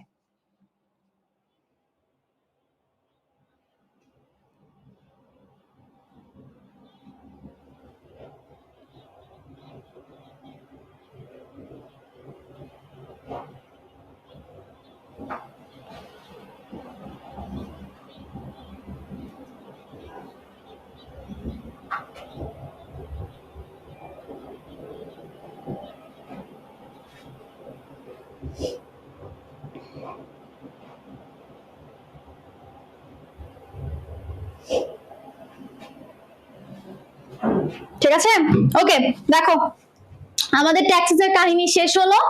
এখন আমরা চলে যাই হচ্ছে আমাদের ট্যাক্সের দিকমুখিতা, ঠিক আছে? এগুলা জাস্ট আমাদের এক্সাম্পলটা লাগবে, এখানে বোঝার জিনিসপাতি কম, আমরা জাস্ট এক্সাম্পলটা একটু মনে রাখবো। দেখো এখন হচ্ছে ট্যাক্সেস কোন দিকে হবে, কিসের উপর বেসিস করে, সেগুলোর জন্য আমরা কয়েকটা ট্যাক্সেসে ভাগ করি। এগুলো থেকে ফার্স্ট হচ্ছে ক্লাইনোট্যাক্সিস। What is ক্লাইনোট্যাক্সিস? ক্লাইনোট্যাক্সিস হচ্ছে যেসব প্রাণী তোমার জোড় সংবেদ অঙ্গ থাকে না। মানে কি, দেখো এই যে আমার হাত, এই হাত আমার একটা সংবেদ অঙ্গের মতো, কারণ আমি এখান থেকে সেন্সেশন নিচ্ছি, আমি এটা ধরো একটা জিনিস ধরতেছি, জিনিসটা ধরতে কেমন, ওটা তাপমাত্রা কেমন, সবকিছু আমি ফিল করতে পারি। তাহলে এই যে আমার হাত দুইটা হচ্ছে আমার সংবেদ অঙ্গ। কিন্তু যাদের এই সংবেদ অঙ্গগুলো থাকে না, দেখো যাদের থাকে না, বরং সংবেদগ্রাহী কোষগুলো সমগ্র দেহ জুড়ে থাকে, ওর পুরো দেহ জুড়ে তোমার সেন্সেশন, সেন্স নেওয়ার সেল আছে, ঠিক আছে? ঠিক আছে, বিশেষ করে সম্মুখ অংশে অবস্থান করে, তারা হচ্ছে এই ক্লাইনোট্যাক্সিস গুলো দেখায়। তোমার লাগবে হচ্ছে এক্সাম্পল গুলো, আমরা মনে রাখতাম হচ্ছে এইভাবে, ক্লাই ফ্লাই দিয়ে। দেখো ক্লাইনোট্যাক্সিস দেখা হচ্ছে দুইটা ফ্লাই, একটা হচ্ছে তোমার ব্লো ফ্লাই, একটা হচ্ছে বাটারফ্লাই, ঠিক আছে? এদের লার্ভা গুলা এই ধরনের ক্লাইনোট্যাক্সিস দেখায়, ওদের পুরো দেহ জুড়ে হচ্ছে সেন্স নেওয়ার সেল থাকে, ঠিক আছে? এই যে এইগুলোর কারণে কি হয়, ওরা বিভিন্ন উদ্দীপনাকে যাচাই করে যে কোনো দিকে গমন করতে পারে। তাহলে ক্লাই ফ্লাই। এখন দেখো মেনোট্যাক্সিস, ঠিক আছে? মেনোট্যাক্সা আমি মনে রাখতাম হচ্ছে এইভাবে, কোণের মান, ঠিক আছে? মেনোট্যাক্সিস কোণের মান। এই দেখো এই ধরনের ট্যাক্সিকে প্রাণীর দিকমুখিতা একটা কৌণিক বা অ্যাঙ্গুলার হয়। তাহলে আমি কৌণিক বা অ্যাঙ্গুলার ধরনের ট্যাক্সিস কোথায় পাচ্ছি? কোণের মান মানে মেনোট্যাক্সিস, ঠিক আছে? কারা দেখায়? এই যে সূর্যের প্রতি সারা দেয় পিঁপড়ার চলন, ঠিক আছে? সূর্য ধরো তোমার এখানে আছে, পিঁপড়া হচ্ছে এখানে, তাহলে একটা কোণ তৈরি হয়েছে না? তাহলে পিঁপড়া হচ্ছে এখানে আছে, এই যে একটা কোণ, এই কোণের মানটা হচ্ছে তোমার মেনোট্যাক্সিসের মাধ্যমে সেইয়া করে, ঠিক আছে? আচ্ছা এখন দেখো আসে তোমার নেমোট্যাক্সিস। আমরা সবাই নেমোনিকের ভালোবাসায় মরে যাচ্ছে আর কি, এরকম একটা অবস্থা। দেখো নেমোনিক মানে কি? এই যে তোমার বলো আপুজিকে ক্লাসে নেমোনিক দেন, নেমোনিক মানে কি? কোন একটা সংকেত দিয়ে তুমি একটা জিনিস মনে রাখার চেষ্টা করছো, ঠিক আছে? নেমোনিক। তাহলে দেখো নেমোনিক থেকে নেমোট্যাক্সিস, এই দেখো এটা হচ্ছে কোন প্রাণী স্মৃতিমূলক সাড়াদান, সে একটা জিনিস মনে রেখে রেখে আগাচ্ছে। যেরকম দেখো এই যে কোন প্রাণী, ধরো আমি যখন ফার্স্ট টাইম মিড ফোরে যাই, আমার রাস্তাঘাট সম্পর্কে ধারণা খুবই বাজে, আমি কিছু মনে রাখতে পারি না, রাস্তাঘাট একদম মনে থাকে না। তো আমি যখন প্রথম মিড ফোরে যাই আর কি ভর্তি হতে, দেন আমি হচ্ছে কয়েকটা মানে জিনিস ফিক্স আছে, আচ্ছা ঠিক আছে আমি যখন দেখবো এই বোর্ডটা এখানে আছে, তখন আমি বুঝবো যে মাত্র ফুলবাড়িয়া পার হয়েছি, এরপর আমার সামনে সামনে আগানো লাগবে। তাহলে বিভিন্ন প্রাণী তার চলনের সময় কিছু কিছু সাইন সিমটম রেখে রেখে যায়, যে এইটুক গেলে সে বুঝবে তার এতটুকু ট্যাক্সি সম্পন্ন হয়েছে, সেটাকে আমরা বলেছে নেমোট্যাক্সিস, ঠিক আছে? দেখো এই যে দুই একটা স্মৃতিচিহ্ন উঠিয়ে নিলে প্রাণীর বাসায় ফেরা সম্ভব হয় না। এখন ধরো আমি বাসায় ফেরার সময় আমি যদি দেখি যে ওইখানে বিল্ডিংটা নাই, ওইখানে সাইনবোর্ডটা নাই, তখন আমি বলবো যে আরে আমি তো হারাই গেছি, ঠিক আছে? প্রাণীদের ক্ষেত্রে এরকমই হয়, প্রাণীরা এক একটা করে সিগন্যাল, ধরো একটা রস নিঃসরণ করতে হতে যায়, তুমি যদি কিছু জায়গা জুড়ে ওই রসটা সরাই ফেলো, ওর সিগন্যালটা সরাই ফেলো, তাহলে ও আর কখনো বাসায় ফিরতে পারবে না, ঠিক আছে? আচ্ছা এখানে মেনোট্যাক্সের মধ্যে আরেকটা উদাহরণ লিখে রাখতে পারো, এটা যদি আলিম স্যার বলেছে তাহলে লিখে রাখো, প্রতি সন্ধ্যায়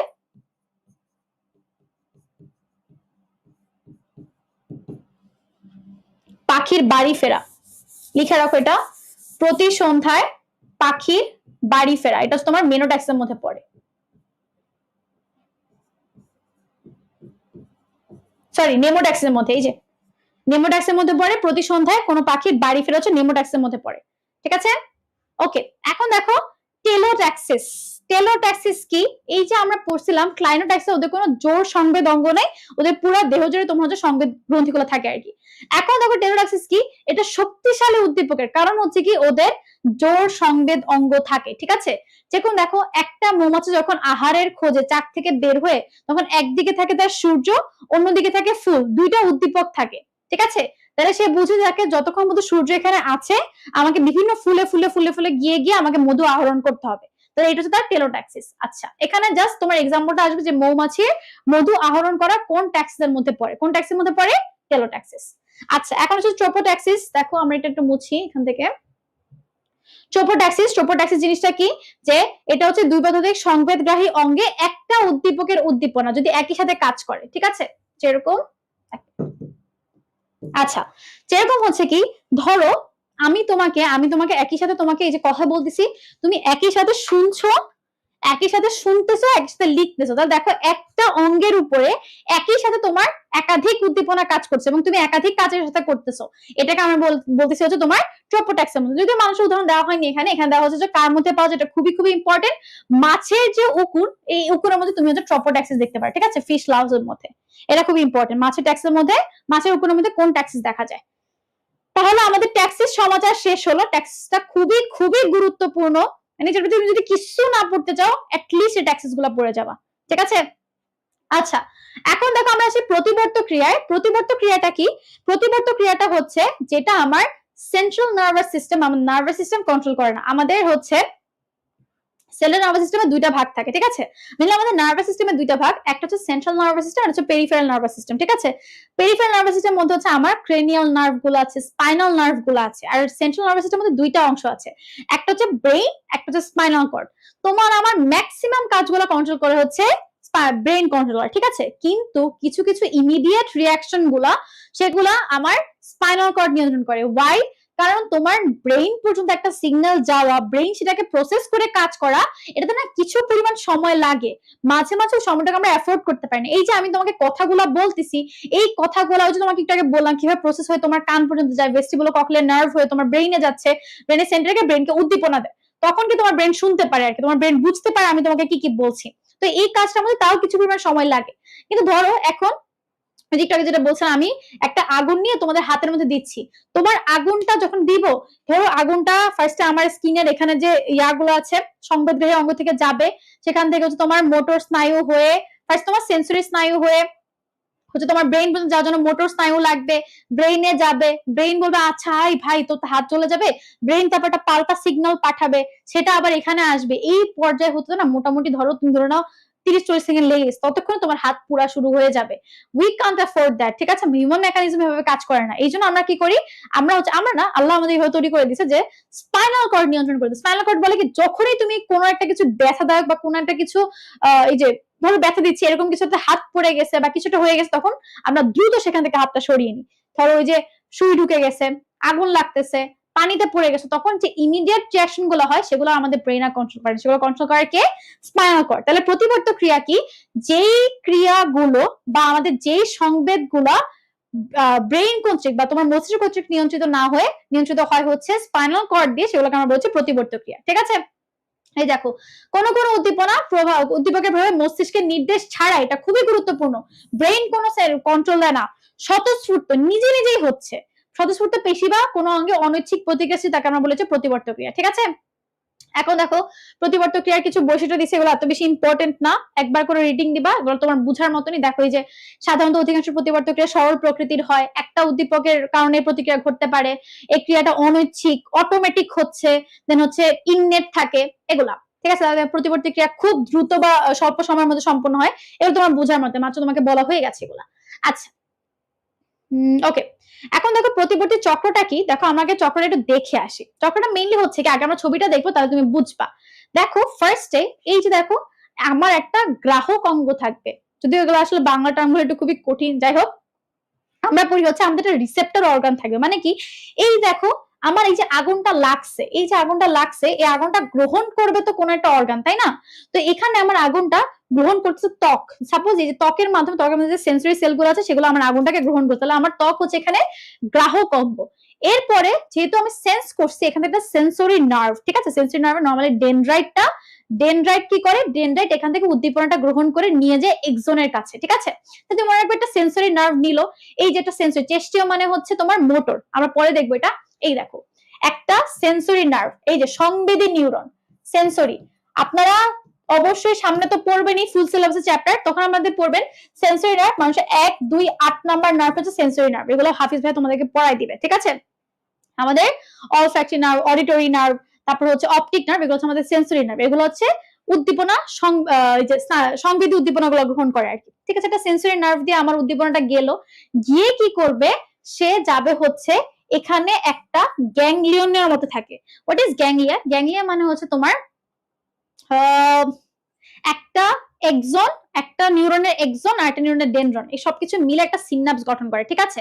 এখন এখানে যেখানে অনেকগুলো করে সিনাপস থাকে, সেখানে তোমার কি করে, এই যে সংবেদী নিউরনটা সিনাপসের কাছে নিয়ে যায়, সিনাপস কি করে, সিনাপস থেকে তোমার যাই হচ্ছে মস্তিষ্কের মধ্যে যেতে পারে না, যাই হচ্ছে দেখো মস্তিষ্ক এখানে মধ্যে যেতে তার খুব সময় লাগবে, কিন্তু সে যাই করতে দেখো এটা তোমার স্পাইনাল কর্ড।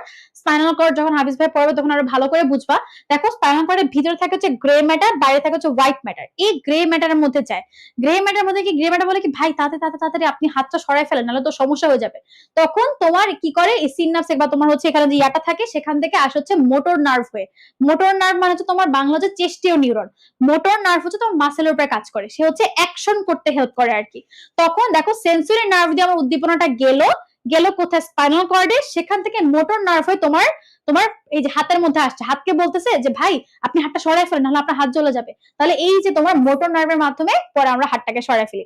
দেখো ফার্স্টে একটা রিসেপ্টর অর্গান বা একটা তোমার গ্রাহক অঙ্গের মাধ্যমে একটা উদ্দীপনা নিলা, সেটা তোমার সংবেদী নিউরনের মাধ্যমে স্পাইনাল কর্ডে গেল, স্পাইনাল কর্ড থেকে একটা প্রতিক্রিয়া মোটর নার্ভ বা চেস্টীয় নিউরন হয়ে তোমার হাতের মধ্যে আসলো, তারপর আমি হাতটাকে উইথড্র করলাম, হাতটাকে টেনে সরাই নিলাম, সেটাকে আমি বলছি পুরোটা হচ্ছে আমার প্রতিবর্ত ক্রিয়ার মধ্যে পড়ে। ঠিক আছে?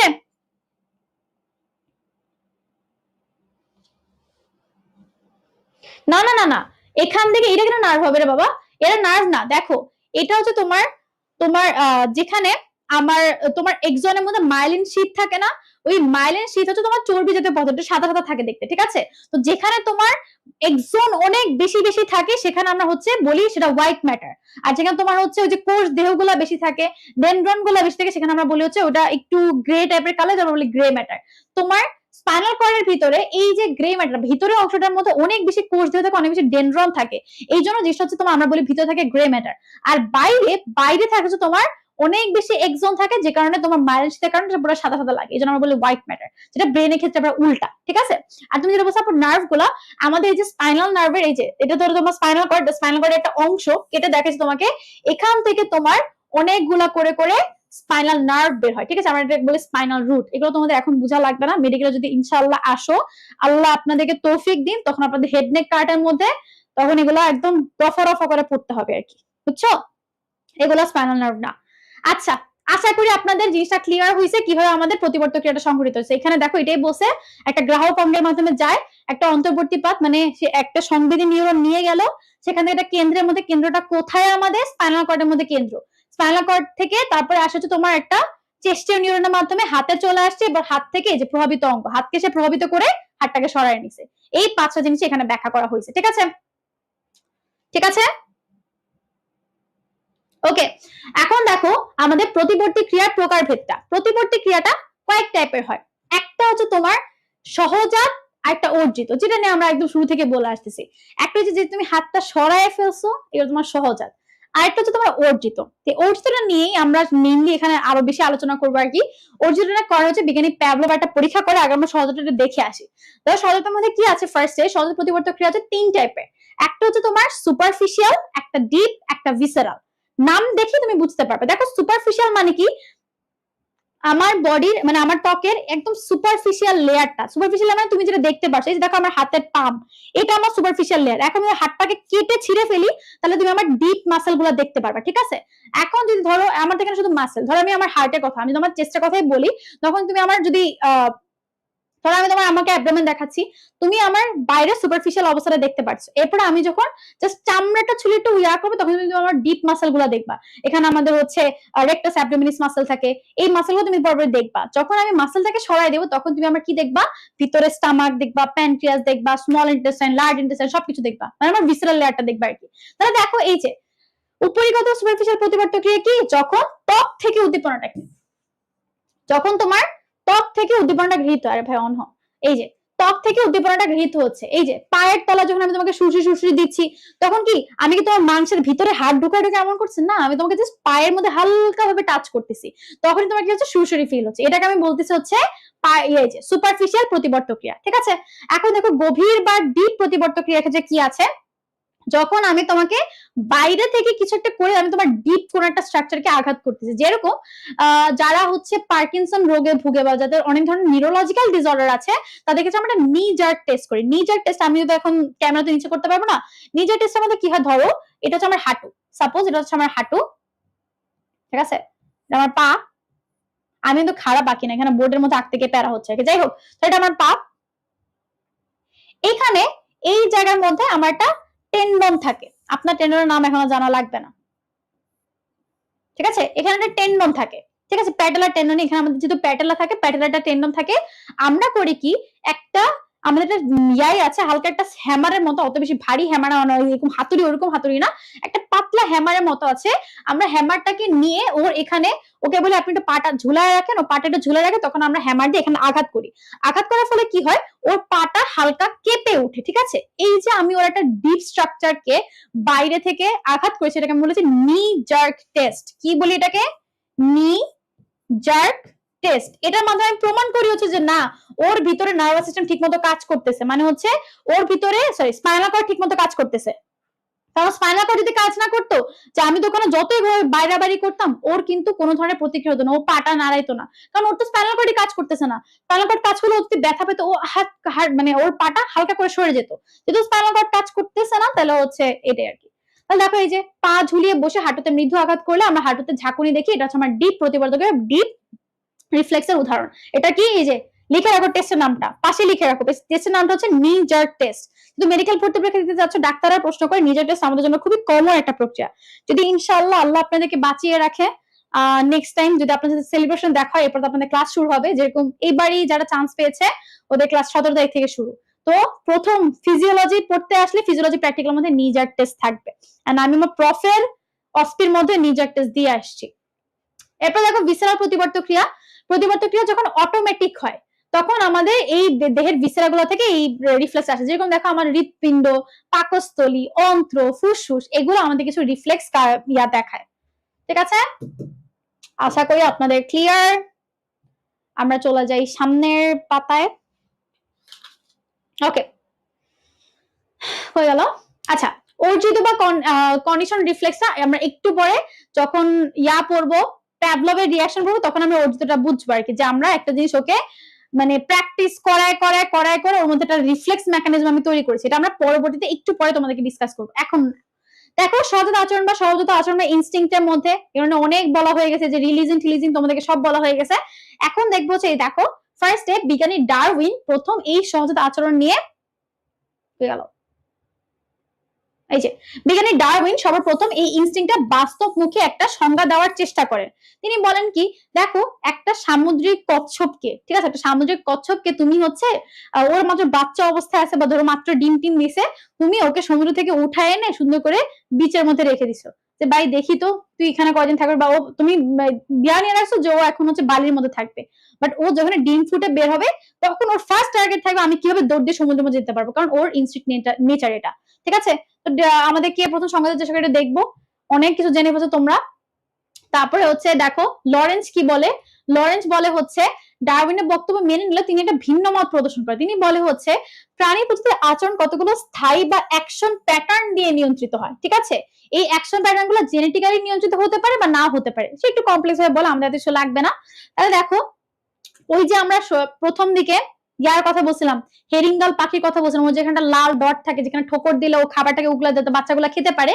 তাহলে দেখো এখানে একটা জিনিস বলেছে, এই যে রিলিজিং উদ্দীপনার মাধ্যমে যে বার্তা সৃষ্টি হয়, তা অপটিক স্নায়ুর মাধ্যমে মস্তিষ্ক থেকে কেন্দ্রে বাহিত হয়। এত কিছু লাগবে না, তোমার লাগবে একটা ওয়ার্ড এখান থেকে, সেটা হচ্ছে এই যে সহজাত রিলিজিং পদ্ধতি বা ইননেট রিলিজিং মেকানিজম, যেটা নাম হচ্ছে IRM।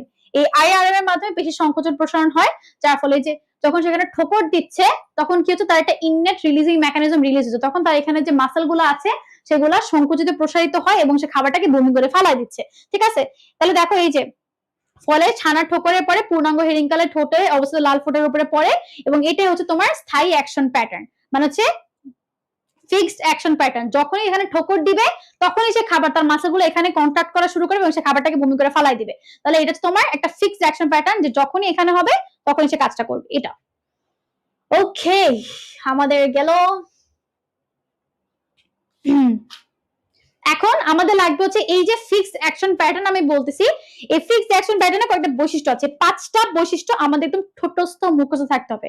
আপনার প্রশ্নের মধ্যে আসবে ফ্যাপের বৈশিষ্ট্য 9 কোনটা, ঠিক আছে? যেরকম দেখো, ফার্স্টে ফ্যাপের বৈশিষ্ট্য কি, ছাদসম্মত, স্টেরিওটাইপ। মানে কি ছাদসম্মত? মানে কি, ধরো আমি হচ্ছে আম্মু যখন ওই যে সবে বড়দের সময় পিঠা বানায় না, দেখবে কিছু ছাঁচ ইউজ করে, অনেক ধরনের ফুল টুল ডিজাইন করা। তো তুমি সুজি হোক বা হচ্ছে ওই যে ডালেরিয়া হোক, তুমি যেভাবেই রাখো না কেন, ও সব সময় ধরো হচ্ছে একটা পাতার ডিজাইন, ও সবসময় পাতার ডিজাইন করে বের হবে, ও কোনোভাবেই একটু চেঞ্জ হবে না। ওর মনে হবে ঠিক আছে আমি আর পাতা হয়ে বের হবো না, আমি দেখি একটু রাউন্ড সার্কুলার রূপে বের হতে পারি কিনা, কিন্তু কখনো হবে না।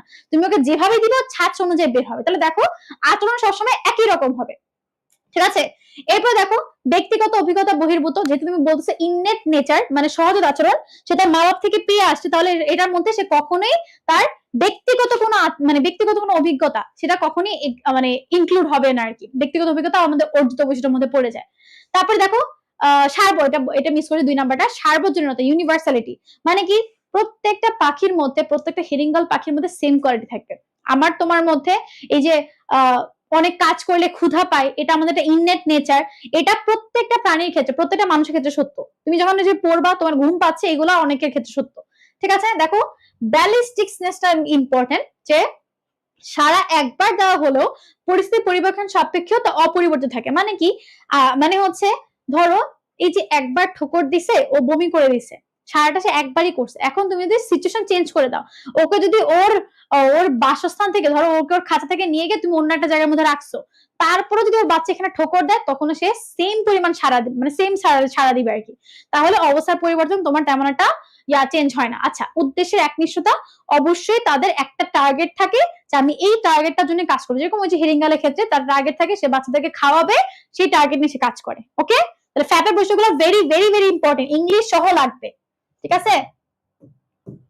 ওকে, এখানে তোমাকে টুনটুনি পাখির বাসা কিভাবে নির্মাণ করে সেটা বলছে, এবং এটা আমরা আলোচনা করেই ফেলছি আর কি। বাবুই পাখি, টুনটুনি পাখি ওরা কোনো ধরনের পূর্ব জ্ঞান ছাড়া নিজেরা তৈরি করে, এটাই।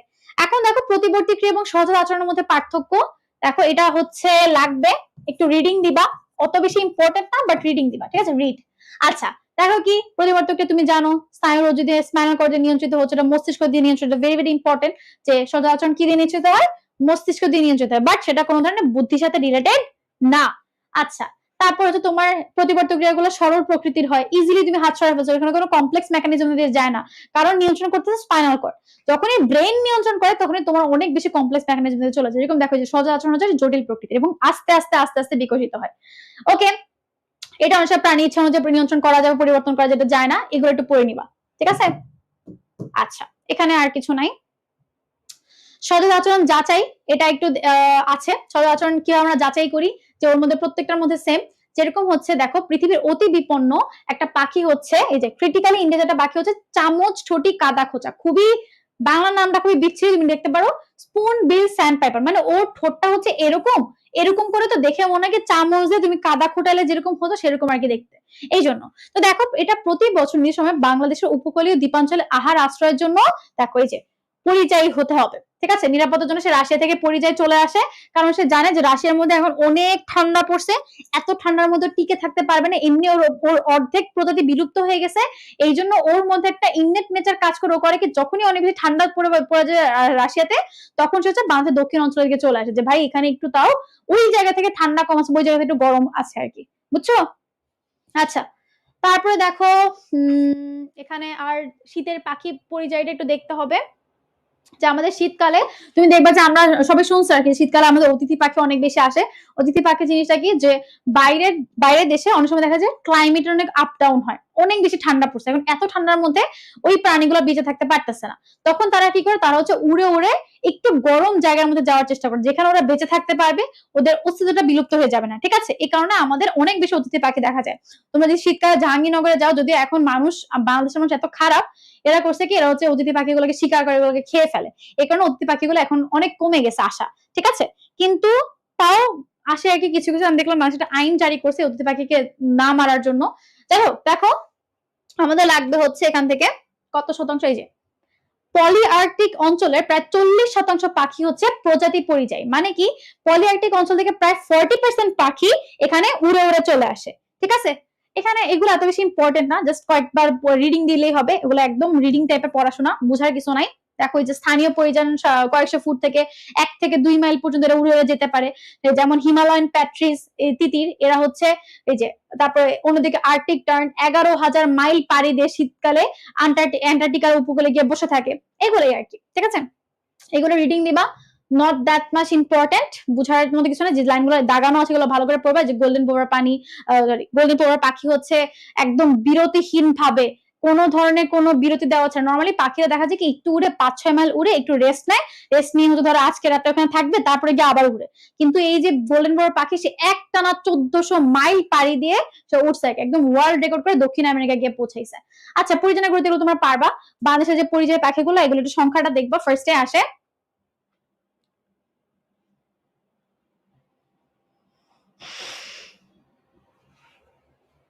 আচ্ছা দেখো, বাংলাদেশে প্রায় 500 প্রজাতির স্থায়ী পাখি আছে এবং অস্থায়ী পাখি ও বিদেশি পাখি হচ্ছে প্রায় 300 প্রজাতি। ঠিক আছে, এগুলো একটু দেখলে হবে, এগুলো অত বেশি ইম্পর্টেন্ট না। ওকে, আমরা চলে যাব হচ্ছে মাকড়সার জাল বোনাতে। ঠিক আছে, এখন মাকড়সার জাল বোনা দেখো আমাদের এমন ডাউনফল আসছে, আমরা বসে বসে ঘাস ফড়িংয়ের খাবার, ঘাস ফড়িংয়ের জনন পড়ি, তারপরে যে কি জানি হাইড্রা জনন পড়ি, এবং এখন আমাদের মাকড়সা কিভাবে জাল বানায় সেটাও পড়তে হবে। ঠিক আছে, তোমার জন্য এটা লাগবে। লাগবে কি, ফার্স্টে মাকড়সার জাল বোনাটা একটা ফ্যাপের বৈশিষ্ট্য, মানে কি ওর সহজতা আচরণ, ও জন্ম থেকেই কিভাবে জাল বুনতে হয় সেটা সে জানে। কিভাবে দেখো, ফার্স্টে মাকড়সা বৃত্তের, এই যে মাকড়সা বৃত্তের জাল বনে রেশমি সুতা দিয়ে, রেশমি সুতা কোত্থেকে আসে এটা লাগবে তোমার। ওর পেটের মধ্যে একটা বিশেষ রকম একটা সিল্ক গ্রন্থি থাকে। ঠিক আছে, দেখো যে উদরীয় বিশেষ সিল্ক গ্রন্থি থেকে একটা খরিত পদার্থ, অনেকগুলো অনুনালী, মানে হচ্ছে এরকম এরকম কয়েকটা নালী থাকে, এগুলোর মাধ্যমে 3 জোড়া বুননকারী সুতার মাধ্যমে, এত কিছু লাগবে না তোমার, লাগবে হচ্ছে জাস্ট ওর পেটের মধ্যে একটা সিল্ক গ্রন্থি থাকে। ঠিক আছে, এখন দেখো সিল্ক গ্রন্থি থেকে খরিত স্ক্লেরোপ্রোটিন, এটা ইম্পর্টেন্ট। ঠিক আছে, কোন প্রোটিন? স্ক্লেরোপ্রোটিন। স্ক্লেরোপ্রোটিন নরমালি ধরো আমাদের নখ, চুল, তারপর প্রাণীর ক্ষেত্রে শিং, এগুলো তৈরি করতে স্ক্লেরোপ্রোটিন হেল্প করে। তো যে খুরটুর মধ্যে, তো ওর সিল্ক গ্রন্থি থেকে খরিত রসের মধ্যে থাকে তোমার স্ক্লেরোপ্রোটিন। এই স্ক্লেরোপ্রোটিনটা বাতাস সংস্পর্শে এসে শক্ত রেশমি সুতার মধ্যে পরিণত হয়। এবং এবং আমি দেখবো, তুমি দেখবা কি যে তুমি যদি চেষ্টা করো, তুমি মাকড়সার জালটা হাত দিয়ে এভাবে কচলায় মানে ছিটতে পারবা না। তুমি, আমরা করি কি, আমার ঝুল দিয়ে পুরোটাকে একসাথে নিয়ে চলে আসে, বাট তুমি এটাকে ছিটতে পারো না, কারণ ওটা খুবই শক্ত রেশমি সুতা দিয়ে তৈরি থাকে। ঠিক আছে, ওকে, দেখো টান দিয়ে যদি ছিটতে যাও দেখবে ছেড়ের আগে সুতাটা এই পরিমাণ লম্বা হয়ে যায়, অনেক লম্বা থাকে। আচ্ছা, আমাদের লাগবে হচ্ছে যেটা, সেটা হচ্ছে এই যে জাল বোনার পর্যবেক্ষণ প্রথমে করেন কে মানুষের কত ধৈর্য। দেখো এই যে আমাদের হ্যান্স পিটার্স, এ প্রথম বসে বসে দেখছে মাকড়সা কিভাবে জাল বানায়। ওই যে ওর পেট থেকে একটা রস ক্ষরণ করে, সেখান থেকে তোমার রেশমি সুতা বের হয়, স্ক্লেরোপ্রোটিন রেশমি সুতা বের হয়, এর মাধ্যমে সে আস্তে আস্তে করে 3টা অনুনালীকে মাথায় এমনি এমনি করে করে জাল বানায়, এগুলো সে বসে বসে দেখছে। যাই হোক, হ্যান্স পিটারসের নামটা একটু দেখবা। ওকে, ঠিক আছে, এখন আসি হচ্ছে আমরা কিছু আরো কিছু ইননেট নেচার, সেটা হচ্ছে অপত্য মানে হচ্ছে বাচ্চা কাচ্চার প্রতি কেয়ার। ঠিক আছে, দেখবা কি,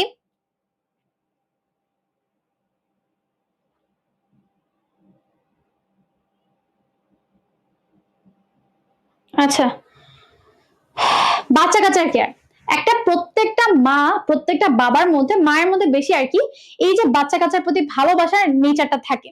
দেখবা যে যেই মাই হোক না কেন, সে তার বাচ্চার প্রতি খুবই কনসিডারেট। তুমি খাও না, ধরো তোমার সাথে তোমার আম্মু খুব চিল্লাচিল্লি করছে, খুব রাগারাগি করছে, বাট দেখবে তুমি যদি দুপুরবেলা না খাও, রাতের বেলা না খাও, সেক্ষেত্রে দেখবা যে তোমার আম্মুর খুব মন খারাপ, তোমার আম্মু তোমাকে খাওয়ানোর চেষ্টা করতেছে। এই যে বাচ্চা কাচ্চার প্রতি ভালোবাসা, এটা প্রত্যেকটা মায়ের মধ্যে একটা ইননেট নেচার, প্রত্যেকটা বাবার মধ্যে একটা ইননেট নেচার থাকে। এখন আমরা তো মানুষ এটা না বুঝে আমরা একটু পশু পাখির মধ্যে দেখি, আমরা ওই যে পশু পাখির মধ্যে হয়তো কোনো ইমোশন নেই। দেখো কি আছে, ফার্স্টে আসে আমাদের মাছের অপত্য যত্ন। তো আমরা এখানে যে মাছটা আলোচনা করবো তার নাম হচ্ছে 3 কাটা স্টিল ব্যাট, নামটা একটু দেখে রাখবা, তার বৈজ্ঞানিক নামটা গ্যাস্ট্রোস্টিয়াস অ্যাকুলিটাস। ঠিক আছে, নামটা দেখে রাখবা, বৈজ্ঞানিক নামটা আর কি। ওকে, এখন তাক এই প্রথম এই মাছের উপর পর্যবেক্ষণ করেছে টিম বার্জেন, 3 কাটার উপর গবেষণা করেছেন। তিনি হচ্ছে 1 থেকে 3 বছর, তিনি বলেছেন 1 থেকে 3 বছর বয়সের মধ্যে এই স্টিল ব্যাগটা পরিণত হয়। ঠিক আছে, আচ্ছা, পরিণত হওয়ার সময় সে কি করে, যখন তার জননকাল থাকে, জননকালের সময়, জননকাল ছাড়া বাকি সময় সে তার ওই অ্যাডাল্ট গ্রুপের মধ্যে ঘুরতে থাকে, বাট যখনই তার জননকাল চলে তখন সে কি করে, সে তার ওই দলটা থেকে আলাদা হয়ে চলে আসে। সে কি করে, সে হচ্ছে একটা পানির অগভীর ইয়ার মধ্যে একটা বাসা বানায়, বিভিন্ন জিনিসপত্র এখানে অনেক কিছু আছে, অনেক কিছু করে সে গর্ত টর্ত করে, এর মধ্যে সে বাসা টাসা বানায়। বাসা বানায় সে কি করে, সে হচ্ছে তার যে অপোজিট ফিমেল মাছ তাকে অ্যাট্রাক্ট করা ট্রাই করে। সে হচ্ছে ফিমেল মাছটাকে ঘুরে ঘুরে দেখায়, দেখো দেখো আমার আমার বাসার মধ্যে এই এই জিনিস আছে। এখন যখন একটা কম্পিটিশন থাকে, যে বাসার বেশি সুন্দর বানাবে সে তাড়াতাড়ি ফিমেল কম্পিনিয়ন পাবে। যাই হোক, ঠিক আছে, আচ্ছা, তো ধরো এখন সে একটা মেয়েকে পটাই ফেলছে, একটা ফিমেল ওই স্টিল ব্যাগকে পটাই ফেলছে, তখন সে কি করবে, ফিমেল স্টিল ব্যাগকে বলে কি তুমি আসো আসো আমার বাচ্চাটা দেখো, এই বলে সে হচ্ছে তার লেজের মধ্যে একটা বাড়ি মারবে, লেজের মধ্যে বাড়ি মারার সাথে সাথে তোমার ওই স্টিল ব্যাগ থেকে ডিমগুলা ওই বাসার মধ্যে পড়ে যাবে। এরপর ডিম পেয়ে গেছে মানে ওর কাজ শেষ, ওরা মাছের সাথে কোনো সম্পর্ক নেই, ও ফিমেলটা ভাই যাও যাও তোমার আর কোনো কাজ নাই। তারপরে সে কি করবে, ওই সে ডিমের উপর নিজের স্পার্ম গুলাকে স্প্রেড করে দিবে এবং এর মাধ্যমে তোমার হচ্ছে ওই যে মাছের পোনাগুলা তৈরি হওয়া শুরু হয় আর কি। তারপরে মাছের পোনাগুলো যতক্ষণ পর্যন্ত বড় হয় ততক্ষণ পর্যন্ত সে বাচ্চাগুলোকে কেয়ার করে এবং সে বাচ্চাগুলো যখন আক্রমণাত্মক হয়ে যায়, যদি কেউ ধরো অন্য কোনো মাছ ঢুকতে চায় তখন সে একদম হিংস্র হয়ে যায় আর কি। তারপরে কি হয় দেখো, যখন বাচ্চাগুলো বড় হয়ে যায় তখন সে আস্তে করে, সে ভুলেই যে তার কোনো বাচ্চা কাছে, সে আস্তে করে তার ওই যে অ্যাডাল্ট গ্রুপের মধ্যে সে আবার চলে যায় এবং বাচ্চাগুলো পরে নিজে নিজের মতো বড় হয়ে আবার সেম কাজ করতে থাকে। তাহলে এটা হচ্ছে তোমার এই স্টিল ব্যাগের অপত্য কেয়ার। তোমার যদি মন চায় ভিতরে ভালো করে পড়বা, আর তো বেশি ইম্পর্টেন্ট না, ও কিভাবে বাসা বানায় এগুলো নিয়ে ডিসকাস করা হয়েছে, তোমার লাগবে না হয়তো কিছু, ঠিক আছে, আমি যেটা বলছি সেটাই। তো দেখো ওর লাইফের টার্গেটই একটা, ও জননকাল আসবে, ও কিছু বাচ্চা টাচ্চা পালবে, বাচ্চা কাচ্চারা একটু বড় করো, বড় করে যাও ভাই এবার তুমি তোমার রাস্তা আমি আমার রাস্তায়, এরকম করে সে পরে চলে যায়, ঠিক আছে। আচ্ছা এরপর দেখো এটা একটু দেখতে পারো যে সে কি করে, যখন বাচ্চাগুলো মাত্র হচ্ছে তোমার পূর্ণ অবস্থা আছে, খুবই পিচ্ছি পিচ্ছি অবস্থা, তখন ওদের বেশি অক্সিজেন লাগে, তখন সে হচ্ছে বাসার সামনে গিয়ে লেজটাকে এমনি এমনি নাড়ায়, পানিটাকে আন্দোলিত করে, পানিটাকে আন্দোলিত করলে সেখানে অক্সিজেন স্যাচুরেশনটা বেড়ে যায়। এই প্রক্রিয়াটাকে আমরা বলি হচ্ছে ফ্যানিং, ঠিক আছে। এই যে 7 থেকে 8 দিনের মধ্যে ডিম ফুটে পোনা বেরিয়ে আসলে ফ্যানটা সে বন্ধ করে দেয়, যে এখন অক্সিজেন লাগবে না, ওরা এখন নিজের অক্সিজেন খেতে পারবে। ওকে, গেল আমাদের মাছের কাহিনী। এখন আমাদের কাছে ব্যাঙের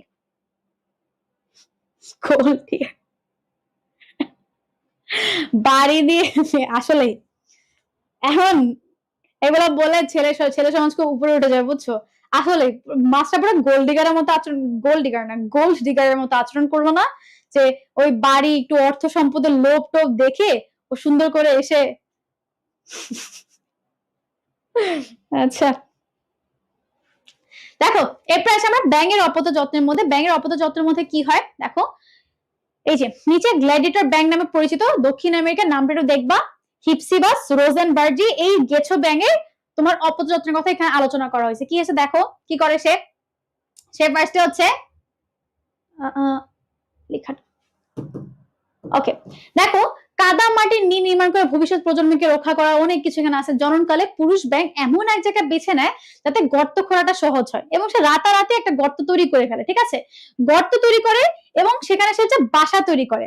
এই বাসাটা এখানেও একটা সেম কাহিনী ঘটে, স্ত্রী ব্যাঙের পছন্দ হবে কিনা সেই অনুযায়ী সে বাসাটা তৈরি করে, যে মানে নিজের কোম্পানি, নিজের মেট রেডি থাকে ওদের কাছে, নিজের কোম্পানির অনুযায়ী সে বলে আর কি যে দেখো আমার বাসায় ওখানে ড্রেসিং টেবিল থাকবে, আমার বাসায় ওখানে ড্রয়িং টেবিল থাকবে, এখানে বেডটা এভাবে থাকবে, এখানে হচ্ছে এখানে এসব জিনিস থাকবে। তো সে তার ওই স্ত্রী ব্যাঙের ক্রাইটেরিয়া অনুযায়ী গর্তটা বাসাটা সাজায় এবং সে ইনশিওর করে ওখানে প্রপার নিরাপত্তা আছে, ঠিক আছে। দেখো এই যে সবকিছু মাথায় রেখে স্ত্রী ব্যাংক হচ্ছে, তারপর স্ত্রী ব্যাংক এসে দেখে যে না ও ছেলেটা আসলে এফোর্ট দিছে ভালোই, এখানে সুন্দর মতো সবকিছু রেডি রেডি আছে, এখানে কিচেন টিচেন এখানে সবকিছু আছে, ঠিক আছে, তাহলে আমার জন্য বাসাটা পারফেক্ট, এখন আমি এখানে ডিম পাড়তে পারি। স্ত্রী ব্যাংক হচ্ছে এরকম, ওর ক্যালকুলেশন ইজি। দেখো এক্ষেত্রে পুরুষ ব্যাংক 3 উপায়ে বাসানোর, মানে ওর কাছে ভাই কেমনে খালি আমি ওরে এখানে আইনা ডিমটা পারাবো, এই জন্য পুরুষ ব্যাংক এত এফোর্ট দিয়ে বাসা টাসা বানায়। যাই হোক আমার এত কিছু লাগবে না, এই যে আগে জনরিত ব্যবহৃত বাসাকে ডিম পাড়ার উপযোগী এগুলো লাগবে না। দেখো পুরুষ ব্যাংক খুঁড়তে খুঁড়তে এখানে অনেক কিছু আছে, গর্তের সেন্টিমিটার কত থাকে কিচ্ছু তোমার লাগবে না। দেখো এখন ও আমরা পড়লাম আর কি যে অনেক কষ্ট করে বাসা বানায়, বাট ওর বাসা বানাতে কত টাইম লাগে দেখো, 30 মিনিট থেকে কয়েক ঘন্টা মাঝখানে বাসাটা নির্মাণ করে ফেলে এবং বাসা নির্মাণ সম্পন্ন হলে পুরুষ ব্যাংক ডাকে, স্ত্রী ব্যাংকে সাড়া দিলেও বাসা ঘুরে ফিরে দেখে পছন্দ হলে স্ত্রী ব্যাংক সেখানে তোমার ডিম ছাড়ে, ও ওই যে মাছের মধ্যে গোল্ড ডিগার, ঠিক আছে। আচ্ছা দেখো এই যে গ্লেডিয়েটর ব্যাংক মার্চ থেকে সেপ্টেম্বর পর্যন্ত জননকাল হিসেবে পরিচিত এবং স্ত্রী ব্যাংক দেখো মাত্র 10 মিনিটের মাথায় সেখানে 3000 ডিম পারে, ঠিক আছে, মাত্র 10 মিনিটের মাথায়। ওর প্রজনন রেটটা তুমি একবার চিন্তা করো, বুঝছো, তাহলে ও মাত্র 10 মিনিটের মাথায় 3000 ডিম পারে এবং 2-3 দিনের মধ্যে ডিম টিম ফুটে লার্ভা টার্ভা বের হয়ে যায় এবং 40 দিনের মধ্যে এই লার্ভাগুলো রূপান্তরিত হয়ে একটা পূর্ণাঙ্গ ব্যাঙে পরিণত হয় আর কি, ঠিক আছে।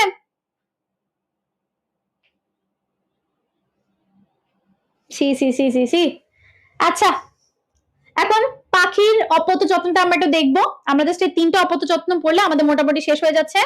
দেখো ফার্স্ট আমাদের পাখির মধ্যে কি আছে, পাখির মধ্যে আমরা পড়বো হচ্ছে যে পানকড়ি কাহিনী। পানকড়ি হচ্ছে বাংলাদেশে পানকড়ি জন্মটা হচ্ছে মে থেকে অক্টোবর মাসের মধ্যে। তো ও কি করে দেখো এখানে তোমার লাগবে হচ্ছে একই জিনিস সবকিছু, এই যে হচ্ছে 2 থেকে 3 সপ্তাহের মধ্যে ডিম ফুটে শাবক বেরিয়ে আসে। কিন্তু বাংলাদেশের মানুষ তো খারাপ, দেখবা কি বাচ্চা কাচ্চা গ্রামের মধ্যে পুকুর পাড়ে পাখির উপরে পানি মানে ইট টিট ছুঁড়ে মারতেছে। তো এই যে পানকড়ি পাখিগুলো এই কারণে বাংলাদেশের মধ্যে অনেক মানে এখন বিরক্তির পথের দিকে আসে আর কি, কারণ এত বেশি পাথর মেরে পাখিগুলোকে মেরে ফেলে।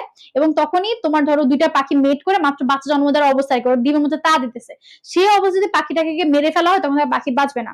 ইভেন তোমার যে পানকড়ি গুলা ওরা মতো জন্ম নেওয়া অবস্থা ওরা নেকেড অবস্থা থাকে, মধ্যে কোনো চামড়া টামড়া থাকে না প্রায় কতদিন, তোমার হচ্ছে মেবি 7-8 দিনের মতো ওদের কোনো চামড়া টামড়া থাকে না। তখন কি করে, তখন আরো বেশি এক্সট্রা প্রোটেকশন দিয়ে রাখতে হয়, কারণ ওই যে গ্রামের বাচ্চাটা দেখবে চুরি করে নিয়ে চলে গেছে, পাখি বাচ্চাটাকে ধরে নিয়ে চলে গেছে, রান্না করে ফেলছে, নাহলে হচ্ছে পালার চেষ্টা করছে। যাই হোক, তো এই কারণে ওই যে মা এবং বাবা দুইজনই সারাক্ষণ ভয়ে তটস্থ থাকতেছে যে আমার বাচ্চাগুলোকে কেউ হার্ম না করে আর কি। যাই হোক, আমাদের গেল। এখন আসছে আমরা শিখন বা শিক্ষণ, যে এই যে সহজাত আচরণ গুলা গেল আমাদের সহজাত। এখন দেখবো আমরা শিখতে শিখতে একটা মানুষ অভিজ্ঞতার আলোকে আলোকে বা একটা প্রাণী অভিজ্ঞতার আলোকে আলোকে কি কি জিনিস করে আর কি। দেখো শিক্ষণের আচরণের বৈশিষ্ট্য ফার্স্ট আমরা দেখবো যে এটা কে বলছে আর কি, শিক্ষণ সংজ্ঞাটা কে দিছে, মর্গান এবং আরে কিং।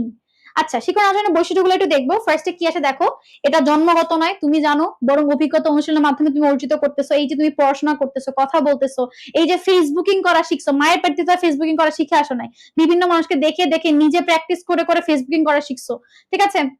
জটিল প্রকৃতি এবং নিয়ত অপরিবর্তনশীল, যে কোনো সময় তোমার অর্জিত বৈশিষ্ট্যগুলো চেঞ্জ হতে পারে এবং তোমার একটা জটিল প্রক্রিয়ার মাধ্যমে কন্ট্রোল হচ্ছে। বংশ পরম্পরা প্রদর্শিত হয় না, তুমি ফেসবুক চালাতেছো বলে যে তোমার বাচ্চা ফেসবুক চালাবে এরকম কিছু না, ওর মধ্যে জিনিস আর নাই। তারপর অভিযোজনীয়, তুমি যে কোনো একটা পরিবেশে গেলেই নিজেকে অ্যাডাপ্ট করতে পারে। এখন তুমি আছে বাংলাদেশে, তুমি দেখবে যখন আমেরিকা চলে যাবা তখন ওই ক্লাইমেটের সাথে ওই যে সোসাইটির সাথে নিজেকে অ্যাডাপ্ট করতে পারবা, ঠিক আছে। আচ্ছা, তারপর উদ্দীপকের প্রতিক্রিয়ার মধ্যে নতুন নতুন সম্পর্ক, এগুলো একদম ইজি জিনিস। আচ্ছা, তোমার লাগবে হচ্ছে এখান থেকে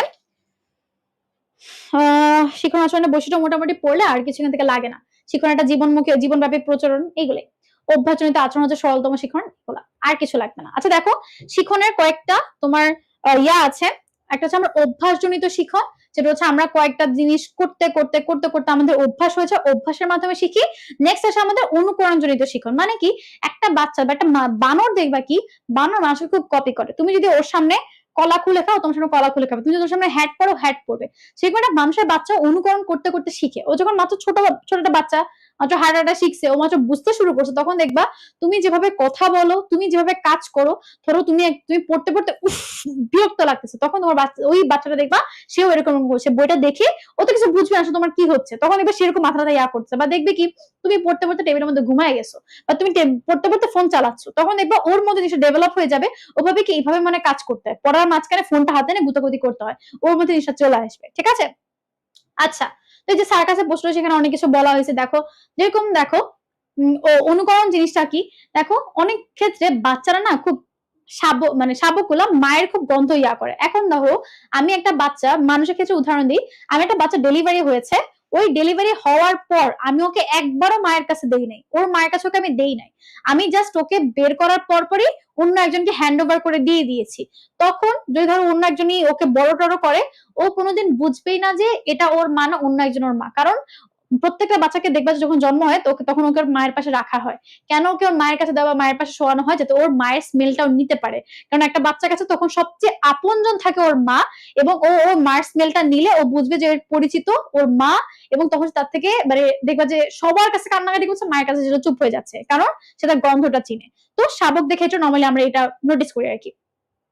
সহজাত আচরণ এবং শিখন আচরণের মধ্যে পার্থক্যটা অত বেশি ইম্পর্টেন্ট না, দেখতে পারো। এখন আসে হচ্ছে আমরা আমাদের প্যাভলভের রিঅ্যাকশনের মধ্যে, ঠিক আছে। আমাদের পড়ার অল্প একটু বাকি, অল্প একটু পড়লে আমাদের পড়া মোটামুটি শেষ হয়ে যাবে, ঠিক আছে।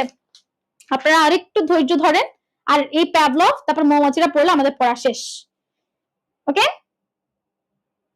আচ্ছা দেখো, আমাদের প্যাভলভের রিঅ্যাকশনটা কি। প্যাভলভ হচ্ছে তোমার, সে একটা লালার উপর, কুকুরের লালার উপর একটা পরীক্ষা করে আর কি, মিলে সে হচ্ছে তোমার আমাদের যে অর্জিত প্রতিবর্তী ক্রিয়াটা সেটা সে পরীক্ষা করে। আমি তোমাকে অনেক কিছু বোঝানোর আগে তার পরীক্ষাটা একবার বুঝে আসি, ঠিক আছে। ফার্স্টে সে করতো কি, সে হচ্ছে একটা কুকুরকে নিয়ে সে মেইনলি এই এক্সপেরিমেন্টটা করা শুরু করে, ঠিক আছে। সে ফার্স্টে একটা কুকুরকে খাবার দেয়, খাবার দিলে ভাই যে কোনো কারোর মানে যে লালা বের হবে আর কি, লালা সিচুয়েশন, এটা আমার হবে, তোমার হবে, কুকুরের ক্ষেত্রে হবে। তারপরে সে করে কি, সে খাবার জায়গাটা ঘন্টা ঘন্টা এরকম করে করে বাজায়, যে ঘন্টা দিচ্ছে এখন হচ্ছে খাওয়ার টাইম, সে খাবারও দিচ্ছে ঘন্টাও বাজাচ্ছে। তখন দেখছে কি কুকুরে আবার সে লালা সিক্রেশনটা হচ্ছে। এরপরে সে এরকম কয়েকদিন করার পরে সে করছে কি, এবার খাবার না দিয়ে ঘন্টা বাজাচ্ছে। ঘন্টা বাজানোর পরে দেখছে কুকুরের লালা সিক্রেশন হচ্ছে। কেন? কারণ কুকুর ভাবতেছে কি এখন তাকে খাবার দিবে। খাবারটা কিন্তু সে চোখে দেখে নাই, বাট সে ওই যে আগে খাবার খেতে, বা তার মাইন্ডের মধ্যে সেট হয়ে আছে যে ঘন্টাটা বাজাবে যখন তখন তার সামনে খাবার আসবে। এই কারণে তার লালা সিক্রেশন হওয়া শুরু করে। তো তার একটা পরীক্ষা হয়ে গেল, ঠিক আছে। এরপরে সে আরেকটা পরীক্ষা কি করে, যে একজন সাদা ল্যাব কোট পরে তাকে খাবার দিবে। তো এরপরে কি হয়, সেম সিমিলার ঘটনা করে, সাদা ল্যাব কোট পরে ওকে খাবার দেয়, তখন ও লালা সিক্রেশন এইভাবে কয়েকদিন চলতে থাকে। এরপর দেখা যাচ্ছে কি, যে ওই সাদা ল্যাব কোট পরা লোকটাকে যখনই সে দেখতেছে তখন তার লালা সিক্রেশন হচ্ছে। এই মানে সে লোকটাকে খেয়ে ফেলবে, কারণ সে ভাবে যে ওই সাদা ল্যাব কোট পরে লোকটা তাকে খাবার দিবে। তো এই কয়টা পরীক্ষা করে তোমার প্যাভলভ করে কি, যে আমাদের কিছু প্রতিবর্তী ক্রিয়া থাকে, এটা সাপেক্ষ এবং অনপেক্ষ। সাপেক্ষ মানে কি, যে ওই ধরো আমি খাবারের থালা হাতে নিয়ে দাঁড়ায় আছি, ঘন্টা হাতে নিয়ে দাঁড়ায় আছি, আমি হচ্ছে সাপেক্ষ, মানে আমি একটা খাবার নিয়ে আছি জন্য লালা সিক্রেশন হচ্ছে। বাট যখন আমি শুধুমাত্র ঘন্টা বা শুধুমাত্র ল্যাব কোট পরে দাঁড়ায় আছি, আমার সামনে কোনো উদ্দীপনা নাই, ওর সামনে কোনো উদ্দীপনা নাই, বাট স্টিল ওর তোমার লালা সিক্রেশন হচ্ছে। এটা হচ্ছে অনপেক্ষ, যেখানে তোমার প্রত্যক্ষ ভাবে কোনো ধরনের কোনো উদ্দীপক থাকে না, বা স্টিল ওর মধ্যে লালা সিক্রেশন হচ্ছে। বুঝছো?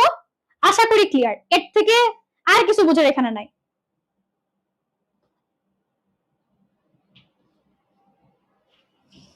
হ্যাঁ, আমিও ক্লাস শেষ করে আমার স্বামীকে অফিসে খাবার দিতে যাবো আর কি। আমারও খুব দ্রুত ক্লাস শেষ করা উচিত, বুঝছো। শুধু স্বামীকে কেন, আমি আমার বাচ্চার প্যারেন্টস, যেটা পোস্ট কালকে থেকে দেখতেছি আর কি, আমার বাচ্চার প্যারেন্টস মিটিং এ যেতে হবে। সো আমার ক্লাসে দ্রুত শেষ করা দরকার, কি বলো? ঠিক আছে, তাহলে আশা করি আপনারা এখন নিজেরা পড়লে এটা বুঝবেন। এখানে তোমার ব্যাখ্যা করছে আর কি প্যাভলভ কিভাবে করেছে। আমি আশা করি তুমি সাপেক্ষ এবং অনপেক্ষ দুইটা কন্ডিশন রিফ্লেক্স বুঝেছো। ঠিক আছে,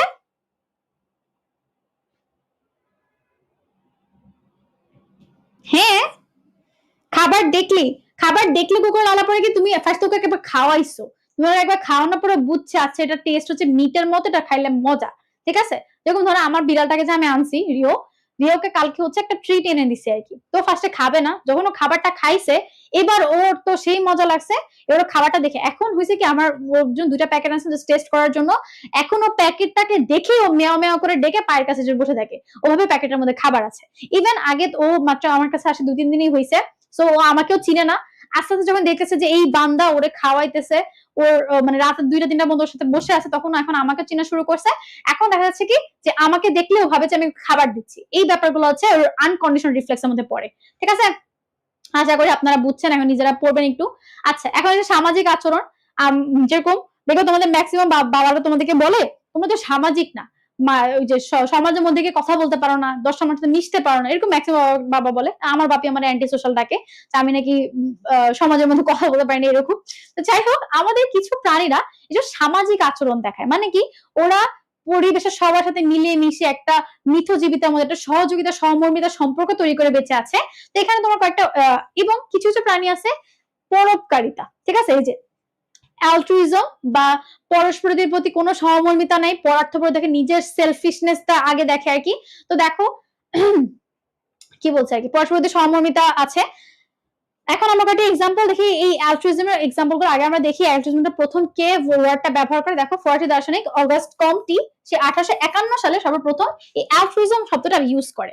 এখন দেখো আমার এর মধ্যে কয়েকটা এক্সাম্পল আছে, কারা কারা দেখো এই যে সামাজিক পতঙ্গ, যেরকম মৌমাছি, এরা পুরা একটা মানে একটা ধর একটা চাকের মধ্যে হাজার হাজার মৌমাছি থাকতেছে। এরা সবাই একটা মানে এদের মধ্যে কোনো ধরনের দ্বন্দ্ব নাই, কিছু নাই। আমরা একটু পরে মৌমাছি নিয়ে আরো ক্লাসিফিকেশন পড়বো, মৌমাছির মধ্যে কে কে আছে। তারপরে দেখো আমাদের মৌমাছি নিয়ে কাহিনী পরে আমরা দেখবো। এই দেখো বেবুন হচ্ছে, তোমরা যদি গুগলে সাথে বেবুন একটা ছবি দেখবে, বেবুনটা হচ্ছে কি বলবো, একটা রাকুন ডগের মতো দেখতে, কালো কালো চোখে এখানে কালো কালো থাকে। এই বেবুন 6 বছর পর্যন্ত সন্তানকে লালন পালন রক্ষণাবেক্ষণ কাটিয়ে দেয়। এটা অনেকটা সহজ নেচারের মধ্যে পড়ে যায়, বাট তাও এটা আমরা বলবো সামাজিক আচরণ। যে ও চাইলে বাচ্চারা 1-2 বছর পর্যন্ত মোটামুটি যখন একটু বড় হওয়া শিখছে তখন ছেড়ে দিতে পারতো, বাট 6 বছর পর্যন্ত বাচ্চা যখন নিজে স্বাবলম্বী হয় তখন গিয়ে সে ততক্ষণ পর্যন্ত সে তার বাচ্চাকে রক্ষণাবেক্ষণ করে। এরপর দেখো জাপানি ফলিয়েজ মাকড়সা। এই মাকড়সা গুলা দেখো মা বড় আকারের মানে যে ডিমের পিণ্ডটা বুকে নিয়ে তার বাচ্চাগুলারে বড় করে। বাচ্চাগুলো যখন বড় হয় তখন বাচ্চাগুলা কি করে, দেখো বাচ্চাগুলা যখন শত শত বাচ্চা মায়ের দেহকে খাবার হিসেবে খেয়ে মাকে শেষ করে দেয়। এর থেকে সেলফি সেলফিশনেস হয়তো পৃথিবীর মধ্যে আর কোনো উদাহরণ নাই। এটা আমাদের আমরা যদি নিউজ টিউজ দেখি এরকম দেখি আর কি, মাকে মেরে ফেলছে, এই করছে সেই করছে। তো দেখো একটা প্রাণীটা পুরো এত খারাপ লাগছে, মানুষ এত হিংস্র হতে পারে যে মা এত দিন ধরে বুকে আগলা রেখে রেখে বড় করছে, সে মাকেই বড় হয়েছে খেয়ে ফেলছে। এটা আমরাও করি, যে আমরা কি করি দেখো, যে মা আমাদের জন্য এত এত এত স্যাক্রিফাইস করে, সেই মায়ের জন্য 5টা ঘন্টা আমাদের পড়তে খুব গায়ে লেগে যায়, ঠিক আছে? তখন ওটা এত হিংস্র না, বাট অনেকটা হিংস্রই, যে তুমি তোমার মায়ের জন্য কি করেছো। Have you ever asked this question to yourself, যে what have I done for মা? কোনদিন জিজ্ঞেস করছো নিজেকে কি করছে আমি আমার মায়ের জন্য? কখনো করো নাই, ঠিক আছে? তো তুমিও অনেকটা ওই যে এই মাকড়সার মতনই করতেছো, যে এই মা তোমার জন্য ধরো এত গরমের মধ্যেও ওই চুলার সামনে দাঁড়া দাঁড়া রান্না বান্না করতেছে, তারপরে তোমার কাপড় চোপড় ধুয়ে দিতেছে, তোমাকে সারা দিন সকাল থেকে রাত পর্যন্ত তোমার জন্য কাজ করতেছে, তোমাদের পুরো ফ্যামিলিটাকে সামলাচ্ছে।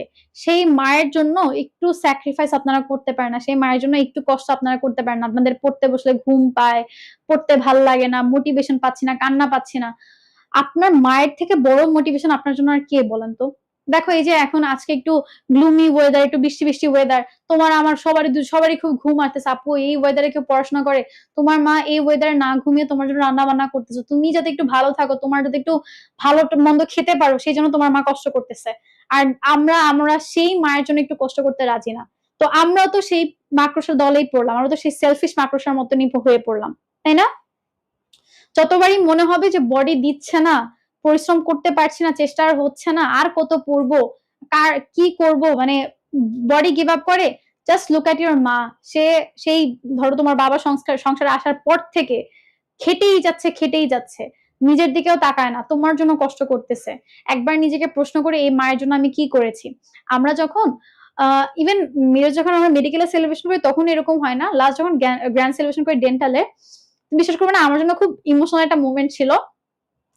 আমি আর আপু দুজনই কলেজ থেকে আসি, এসে ওখানে হচ্ছে আমরা গার্ডিয়ানদেরকে ওই যে মেডেল পড়ানোর একটা সেগমেন্ট রাখি আর কি। গার্ডিয়ান যেহেতু আমাদের স্টুডেন্ট কম ছিল তখন, প্রত্যেকটা প্যারেন্টস, ম্যাক্সিমাম প্যারেন্টস কান্না করে দিছে। এন্ড আমি খুব ইমোশনাল হয়ে পড়ছি যে এই একটা মোমেন্টের জন্য। তুমি বিশ্বাস করো আমি অনেকবার, যারা এখানে নতুন আছো পুরানোদেরকে অনেকবারই বলছি যে আমার যেদিন রেজাল্ট দেয় আমি জাস্ট আমার মাকে জড়ায় ধরে কান্না করতেছিলাম যে আম্মু আমি পারছি। আমি জানি না আমি আমার এই জীবনে তাকে কি দিতে পারবো। আমি থাকে না যে একটা কথা আছে যে আমি যদি নিজের চামড়া কেটে জুতা বানাই দিই তাও আমি আমার মায়ের ঋণ পরিশোধ করতে পারবো না, বাট স্টিল আমার কাছে মনে হয়েছে আমি কিছু একটা করে গেছি। সে যে এত পরিশ্রম করছে, আল্লাহ তাকে কতটুকু হায়াতেছে জানি না, বাট সে এতটুকু শান্তি নিয়ে হবে যে আমার বাচ্চা আমার জন্য কিছুটা, আমার বাচ্চাকে আমি একটু সফল দেখে যেতে পারছি। সো ওই গ্র্যান্ড সেলিব্রেশনে কি হয়েছে, জাস্ট বাচ্চাগুলা একজন দেখা যাচ্ছে মা বাবাকে অ্যাপ্রন পড়াইতেছে, মেডেল পড়াচ্ছে, ম্যাক্সিমাম মা পুরা কান্না করে দিছে, ইভেন আমাদেরকে জড়ায় ধরেও কান্না করছে। এর থেকে ওভারওয়েলমিং মোমেন্ট আর কিছু হয়নি। আমি জানি না তোমরা কতটুকু আমার ক্লাস করছো, কতটুকু কি শুনতেছো। তো আমি ওই দিন চাইছি আর কি যে আল্লাহ প্রত্যেকটা মাকে এই মোমেন্টটা এনজয় করা, মানে এই মোমেন্টটা এক্সপিরিয়েন্স করার সুযোগ দান করুক। এর থেকে বড় দোয়া আর কিছু নাই, বুঝছো?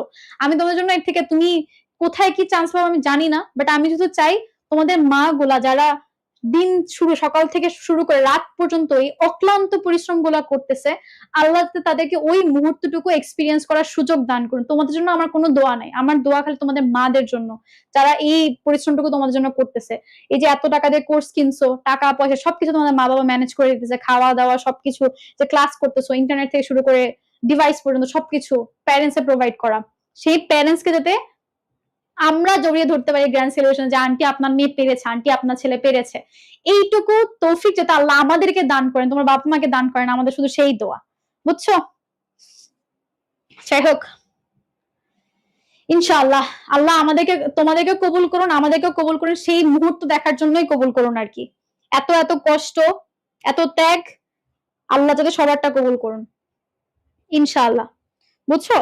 আমি সবসময় আমার যখন অ্যাডমিশন ফেজ চলে আর কি, আমার একদম লাস্টের দিকে খুবই ভেঙে পড়ছি, তো আমার মা দেখা যেত যে আমার সাথে উঠে তাহাজ্জুদ পড়তেছে। তো আমি জাস্ট আল্লাহর কাছে কান্না করে লাস্ট দিকের একটা বারও দোয়া চাই না যে আল্লাহ তুমি আমার এইখানে সেখানে চান্স পাই দাও, আমি জাস্ট দোয়া করছি আল্লাহ আমার মায়ের দোয়া তুমি কবুল করে দাও। একটা মা তার সন্তানের জন্য দোয়া চাইতেছে, আমি জাস্ট বলছি যে আল্লাহ আমার চেষ্টা আমার সবকিছু একদিকে, আমাকে শুধুমাত্র আমার মায়ের জন্য চান্স পাওয়া যায়, কারণ এই মানুষটা না থাকলে আজকে আমি নাই, এরকম একটা পজিশন আর কি। ঠিক আছে, যাই হোক, অনেক কথা বলে ফেললাম, আমরা টপিক থেকে দূরে সরে গেছি। দেখো এখন আসি আমরা রক্তচোষা বাদর, রক্তচোষা ভ্যাম্পায়ার ব্যাটস। আমরা ছোটবেলা থেকে ভ্যাম্পায়ারের কাহিনীটা শুনে বড় হয়েছি। এই ভ্যাম্পায়ার ব্যাটস গুলো কি করে, যেসব সদস্য রাতে খাবার খেতে ব্যর্থ হয় তাদের জন্য খাবার গ্রহণকারী সদস্যরা রক্ত উদ্গীরণ করে খাওয়ায়। যারা দেখা যায় কি, ধরো ওরা তো রাতের বেলা হান্টিং এ বের, তোমরা ভ্যাম্পায়ার সম্পর্কে পড়ছো না, ওরা কি করে রাতের বেলা হান্টিং এ বের হয়। এখন ধরো কিছু সদস্য অসুস্থ, ও বের হইতে পারছে না, ওর খুব উইকনেস কাজ, তখন কি করে অন্য সদস্যগুলো রক্ত খেয়ে এসে বমি করে ওকে বলে যে নে ভাই তুই খা, তুই খেয়ে তুই বেঁচে থাক, এরকম আর কি। ঠিক আছে। এবার দেখো আফ্রিকার ভারভেট বানর, সে হচ্ছে শিকারের উপস্থিতি টের পেলে অন্যান্য সদস্যের জন্য একটা সতর্ক সংকেত প্রদান করে যে এই ভাই শিকারী আসছে, তোমরা সবাই লুকায় যাও, এখানে সংকেত প্রদান করে। তাহলে দেখো এই যে সে আরেকটা মানুষকে, আরেকটা প্রজাতিকে প্রোটেক্ট করতেছে, এগুলো হচ্ছে তার সহমর্মিতা। ঠিক আছে। তারপর যে ডলফিন অসুস্থ সদস্যদেরকে পানি ধাক্কার সাহায্যে, মানে ডলফিন যখন একজন অসুস্থ আছে তখন সে কি করে, তার এরকম করে পানিটাকে ধাক্কা দেয়, পানিকে ধাক্কা দিলে সেখানে অক্সিজেন স্যাচুরেশনটা বেড়ে যায় এবং অক্সিজেন বেশি বেশি পাওয়ার কারণে ডলফিনটা শ্বাস নিতে পারে আর কি। ঠিক আছে। এবার দেখো বাংলাদেশের সুন্দরবনের চিত্রা হরণ, রেসাস বানরের অ্যালবিনিজম বিশেষভাবে পরিলক্ষিত, এগুলো একটু দেখলেই হবে। এখন আমাদের লাগবে হচ্ছে এবার মৌমাছিটা, মৌমাছির ইয়া লাগবে। ঠিক আছে। ভ্যাম্পায়ার সত্যি আছে জানি না, বাট রক্তচোষা বাদর আছে। ভ্যাম্পায়ার তো আসলে মানুষরা যে কল্পনা করেছে যে ভ্যাম্পায়ার মানে রক্তচোষা বাদর গুলো একটা মানুষের ফর্মে চলে আসে, তো এগুলো আসলে মানুষের কল্পনা, বাট স্টিল আছে আর কি, রক্তচোষা বাদর আছে। দেখো মৌমাছিটা হচ্ছে আর্থ্রোপোডা পর্বের ইনসেক্টা শ্রেণী, হিমোনেপটেরিয়া বর্গের, এপিডিপ গোত্রের, এপিস গণের, অনেক বড় একটা ইয়া, তোমার সবগুলো লাগবে। আচ্ছা এখন দেখো আমার হচ্ছে বাসার মধ্যে 3 প্রজাতির আমরা মৌমাছি পাই, অ্যাপিস ইন্ডিকা, অ্যাপিস ডরসালা এবং অ্যাপিস ফ্লোরিয়া। এখন দেখো অ্যাপিস ইন্ডিকা হচ্ছে মধু সংগ্রহ করে, এগুলা জাস্ট নামটা জানলে হবে, প্রজাতির নামগুলো আর কিছু লাগবে না। এখন আমরা দেখি হচ্ছে মৌমাছির মধ্যে আমরা 3 টাইপের মৌমাছি পাই, একটা হচ্ছে রানী মৌমাছি, একটা হচ্ছে তোমার কর্মী মৌমাছি, হচ্ছে পুরুষ মৌমাছি। ঠিক আছে। এখনই আমরা দেখবো পুরুষ জাতির জীবনে, শুধু শুধু পুরুষ জাতি, শুধু মানুষের ক্ষেত্রে না, মৌমাছির ক্ষেত্রে পুরুষ জাতি যে কিরকম আমরা একটু পরে দেখবো। দেখো রানী মৌমাছি।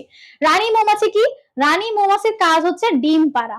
রানী মানে ওর স্ট্রাকচারটাই এরকম থাকে, ওর গঠনটা অনেক বড় সড়ো থাকে, ওর ডানাগুলা খুব একটা বেশি স্ট্রং থাকে না, ছোট ছোট ডানা থাকে, বাট ও কমান্ড দিতে পারে। এবং মৌমাছিদের মধ্যে সবচেয়ে ভালো জিনিস হচ্ছে ওরা মানে ওর রানী বিরোধিতা করে না। নরমালি আমরা একটু পরে দেখবো কেন বিরোধিতা করে না। যাই হোক, এই রানীর কাজ হচ্ছে তার জীবদ্দশায় বিভিন্ন পুরুষ মৌমাছির সাথে মিলিত হয় এবং ডিম দেওয়া, ওর কাজ খালি এটাই, এবং একটা নতুন রানী তৈরি করা, এইটাই।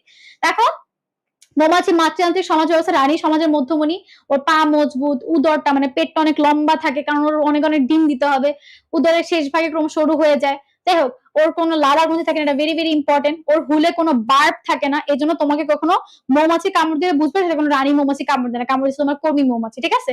তো কতটা ডিসগ্রেসে, তোমার একটা রানীও কামড় দেয় না, তোমার কামড় দেয় একটা কর্মী, একটা কি বলবো ওয়ার্কার কামড় দিচ্ছে।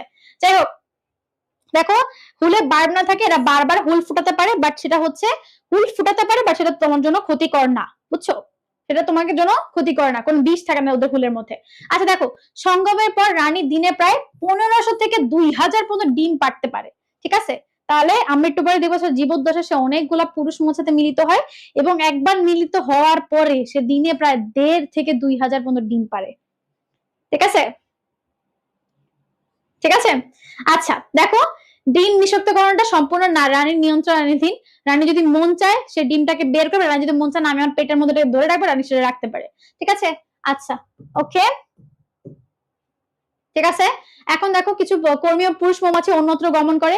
ভবিষ্যৎ রানী লার্ভা গুলা তরুণ কর্মী মৌমাছির গলবিল ম্যান্ডিবুলার গ্রন্থি থেকে খরিত নাইট্রোজেন সমৃদ্ধ রাজ্যকে জেলা খেবর। আচ্ছা কি হচ্ছে দেখো, আমাদের দেখো একটা রানী তো লাইফ স্প্যান থাকে, তাই না? দেখো এখানে আছে মনে হয় কোথায় আছে, এই যে রানী মৌমাছি 3 থেকে 5 বছর পর্যন্ত বাঁচে। তাহলে 3 থেকে 5 বছর পর একটা নতুন রানী তৈরি করে দেওয়া যা লাগবে না।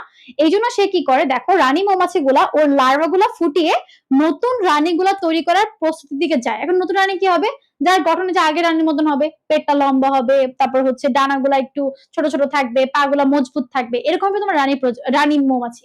এখন এই যে ভবিষ্যৎ রানী মৌমাছি গুলাকে, যাদের রানী মৌমাছি হওয়ার ক্রাইটেরিয়া থাকে, এরকম কয়েকটা মৌমাছি থাকে, ধরো প্রায় 200-র মতো মৌমাছি রানী মৌমাছি হওয়ার ক্রাইটেরিয়া রাখে। এই প্রত্যেকটা মৌমাছিকে তোমার কর্মী মৌমাছির ম্যান্ডিবুলার গ্রন্থির মধ্যে, এই যে গলবিলি এবং ম্যান্ডিবুলার গ্রন্থির মধ্যে কিছু জেলির মতো ইয়া থাকে। আমরা একটু পরে দেখবো যে রাজকীয় জেলের মধ্যে আসলে কি কি থাকে। তো মেনলি কিছু তোমার তরল টাইপের পদার্থ থাকে, সেগুলোকে খাইয়ে খাইয়ে যে ভাই তুমি সামনে রানী হবা, তুমি সামনে রানী হবে, একটা একটা করে খাওয়ায়। ঠিক আছে। রাজকীয় জেলগুলো খাওয়ায়, খাওয়ায় তোমার দেখা যায় যে ওই যে বাচ্চা মৌমাছি গুলা আস্তে আস্তে এক একজন রানী মৌমাছিতে কনভার্ট হয়। কিন্তু রানী কয়টা রে? রানী একটা। তাহলে ওই বাকি যে মৌমাছিগুলো আছে, যে রানী মৌমাছি হবে, যে একদম সবচেয়ে যোগ্য রানী মৌমাছি হওয়ার, সে করে কি বাকি প্রতিদ্বন্দ্বীগুলোকে একদম হুল ফুটিয়ে ধ্বংস করে, যেটা আপনাদের হওয়া লাগবে। ঠিক আছে? যদি মেডিকেলে ধরো প্রত্যেকটা সিটের বিভাগে 20 জন করে কাজ করতেছে, তুমি হবা সেই রানী মৌমাছি। আর বাকি যে 19 জন আছে, 19 জনকে তোমার মার্ক দিয়ে, তোমার ডেডিকেশন দিয়ে, তোমার পরিশ্রম দিয়ে, তোমার পড়া দিয়ে তুমি হুল ফুটিয়ে ফুটিয়ে বাকি প্রতিদ্বন্দ্বীগুলোকে ধ্বংস করে দিবে। এটা তো তোমার টার্গেট। ঠিক আছে? বি দ্যাট রানী মৌমাছি, যে ওই যে আস্তে আস্তে তোমাকেও সেম জিনিস, তোমাকে আমি প্রত্যেকটা, তোমাদের মধ্যে কয়জন স্টুডেন্ট আছে, ধরো এখানে 260 জন স্টুডেন্ট আছো, 260 জনকে আমি সেম রাজকীয় জেলি খাওয়াইতেছি। এবার ওই রাজকীয় জেলি খেয়ে তুমি হবা কিনা সেই রানী মৌমাছি, সেটা তুমি ডিসাইড করবা। ঠিক আছে? আচ্ছা, তাহলে দেখো এই যে নাইট্রোজেন সমৃদ্ধ রাজকীয় জেলি খেয়ে বড় হয়, ফলে রানী মৌমাছি রূপান্তরিত হয়। এই ঘটনাকে আমরা বলেছি সুপারসিডিওর। ঠিক আছে? একদম তোমাদেরকে রাজকীয় জেলি খাওয়ায় খাওয়ায় বড় করছে, এটার নাম দিচ্ছে হচ্ছে সুপারসিডিওর। 16 দিনের মধ্যে মৌমাছিটা পূর্ণাঙ্গ রানীতে পরিণত হয়। ঠিক আছে? নতুন রানী বেরিয়ে মৌচাকে বিকাশ হতে অবস্থা অন্যান্য রানীদের হুল ফুটিয়ে ধ্বংস করে দেয়। এটা পড়াইছি। আচ্ছা, ঠিক আছে। এটা যদি দেখবা যে রানী মৌমাছি অধিকাংশ সময় মৌচাকের মধ্যে থাকে, একমাত্র যখন সে যে মেটিং করতে যাবে, ইন্টারকোর্স করতে যাবে, তখন গিয়ে সে হচ্ছে কি করে, উড়ে উড়ে অন্য একটা জায়গায় যায়। কারণ তার হচ্ছে যে থাকে না, মুড লাগবে, অ্যাম্বিয়েন্স লাগবে, প্লেস লাগবে। এজন্য সে ভাবে যে না, আমি মৌচাকে করবো না, আমি বাইরে গিয়ে কোথাও করবো। তো সেই কাজটা আর কি করে। যাই হোক, দেখো কাজের মধ্যে তুমি দেখছো কাজে হচ্ছে ডিম পাড়া। সে প্রায় তার জীবদ্দশায় 1.5 লাখের মতো ডিম পাড়ে। এরা হচ্ছে ওই কলোনির রক্ষণাবেক্ষণ করে, এর মধ্যে কর্মী মৌমাছি থাকে। এরা মস্তক থেকে খরিত তরল ফেরোমন মৌচাকে বিভিন্ন সচেতনের মধ্যে সংবদ্ধ রাখতে সাহায্য করে। তুমি কি ভাবতেছো যে এমনি এমনি মৌমাছিগুলো রানী মৌমাছি কথা মানে? এরকম না। রানী মৌমাছি যে তোমার এই যে মস্তক থেকে মাথা থেকে এক টাইপের ফেরোমন রিলিজ হয়। এই ফেরোমনটা অনেকটা যে হিপনোটাইজিং এর মতো কাজ করে। এই ফেরোমন গুলো বাকি মৌমাছিগুলোকে হিপনোটাইজ করে রাখছে, তোমাকে তোমার রানীর কথা মানতে হবে, কারণ সে তোমার বস। এই রানীর কথা বাইরে যাওয়া যাবে না। তখন দেখা যায় কি বাকিগুলো তার আনুগত্য প্রকাশ করে। নর্মালি কর্মী মৌমাছিগুলো সবচেয়ে বেশি কাজ করে, ওদের আসলে এর কথা শোনার দরকার নেই, বাট শুনে ওই যে এই ফেরোমনের কারণে। এখন আসি আমরা পুরুষ জাতি, পুরুষ মৌমাছি। পুরুষ মৌমাছির জীবনের উদ্দেশ্যই হচ্ছে সঙ্গম করা, বুঝছো? ওর জীবনের কোনো মোটিভই নাই। ওই যে থাকে না যে ঘাস ফড়িং এর মতো, ঘাস ফড়িং দুইটারই, স্ত্রী পুরুষ দুইটারই টার্গেট হচ্ছে ইন্টারকোর্স করবো, ইন্টারকোর্স করে বাচ্চাটা দিবা, শেষ, এরপর আমার কাছে আমি মরে যাবো। তো এই পুরুষ মৌমাছি দেখো, ও রানী এবং কর্মী মৌমাছি মাঝামাঝি টাইপের একটা শেপের, ওর দেহটা খুব সুগঠিত থাকে। কি লাভ ভাই! দেখো কলোনিতে 300 থেকে 3000 পর্যন্ত পুরুষ মৌমাছি থাকে এবং অনিষিক্ত ডিম থেকে, যে ডিম্বাণুগুলা তোমার ধরো শুক্রাণুতে মিট হয়নি, অনিষিক্ত অবস্থা আছে, সেই অনিষিক্ত ডিম্বাণু থেকে পার্থেনোজেনেসিস প্রক্রিয়া। তোমরা এখনো বোটানি 10 নম্বর চ্যাপ্টার পড়া নাই, হয়তো পার্থেনোজেনেসিস সম্পর্কে জানো না। যাই হোক, তোমার যেই ডিম্বাণুগুলা শুক্রাণুর উপস্থিতি ছাড়াই ডিম্বাণু থেকে, শুধুমাত্র ডিম্বাণু থেকে তোমার পরবর্তী একটা প্রজাতি জন্ম নিতে পারে, তাকে আমি বলেছে পার্থেনোজেনেসিস। তো এই পার্থেনোজেনেসিস প্রক্রিয়া তোমার এই মৌমাছিগুলো তৈরি হয়। এদের কাজ কি দেখো, এই যে পরিণত পতঙ্গে পুরুষ রূপান্তর 10 দিন পরে রানীকে নিষিদ্ধ করার মতো ক্ষমতা অর্জন করে। ঠিক আছে? প্রায় 500 পুরুষ সঙ্গম উদ্যানে অংশগ্রহণ করে। মানে রানী যখন ওই যে কি বলবো বাসরাত মানাইতে যায়, তখন সে একদম 500 মৌমাছিকে সাথে করে নিয়ে যায়, 500 পুরুষ মৌমাছিকে, এবং 500 জনের সাথে থেকে থেকে সে বিভিন্ন মানে দুনিয়ার ডিম জমায় সে মৌচাকে ফিরে আসে এবং আস্তে আস্তে করে ডিম দেয় আর কি। যাই হোক, এরা জীবনে কেবল একবার রানী মৌমাছির সাথে যৌন মিলনের আকাঙ্ক্ষায় অপেক্ষা করে এবং মিলনের পর মৃত্যুবরণ করে। এর থেকে মানে ডিরেক্ট এবং ইনসাল্টিং লাইন আর হতে পারে না। দেখো, ওদের জীবনে একটাই টার্গেট, রানী মৌমাছির সাথে মিলিত হব, মিলনের পর পরে এরা মৃত্যুবরণ করে, এদের জীবনটাই শেষ, বুঝছো? জাস্ট ওই যে থাকে না বেড়া মানুষ, এরকম একটা ব্যাপার, বুঝছো? আচ্ছা, ঠিক আছে। এখন দেখো কর্মী মৌমাছি। আমার খুব পছন্দের হচ্ছে কর্মী মৌমাছি। কর্মী মৌমাছিগুলো খুবই ভালো। এরা খালি যে থাকে না নিষ্পেষিত একটা প্রজাতি। দেখো, এরা মধু এবং বি ব্রেড খেয়ে বড় হয়। এরা হচ্ছে গরিব, ওই যে মজদুরের মতন। এদেরকে ওই যে শুকনা রুটি আর একটু মধু থাকে না, পানি আর রুটি খেতে দিচ্ছে, এরকম একটা অবস্থা। এদিকে হচ্ছে একটু মধু আর বি ব্রেড খেয়ে বেঁচে থাকে। দেখো এরা সংখ্যা সবচেয়ে বেশি, 60,000 থেকে 80, যেটাই বলছিলাম, এরা যদি চাইতো এরা যে কোনো সময় বিদ্রোহ করে রানী মৌমাছিকে মেরে ফেলতে পারতো, বাট কেন মারতে পারছে না?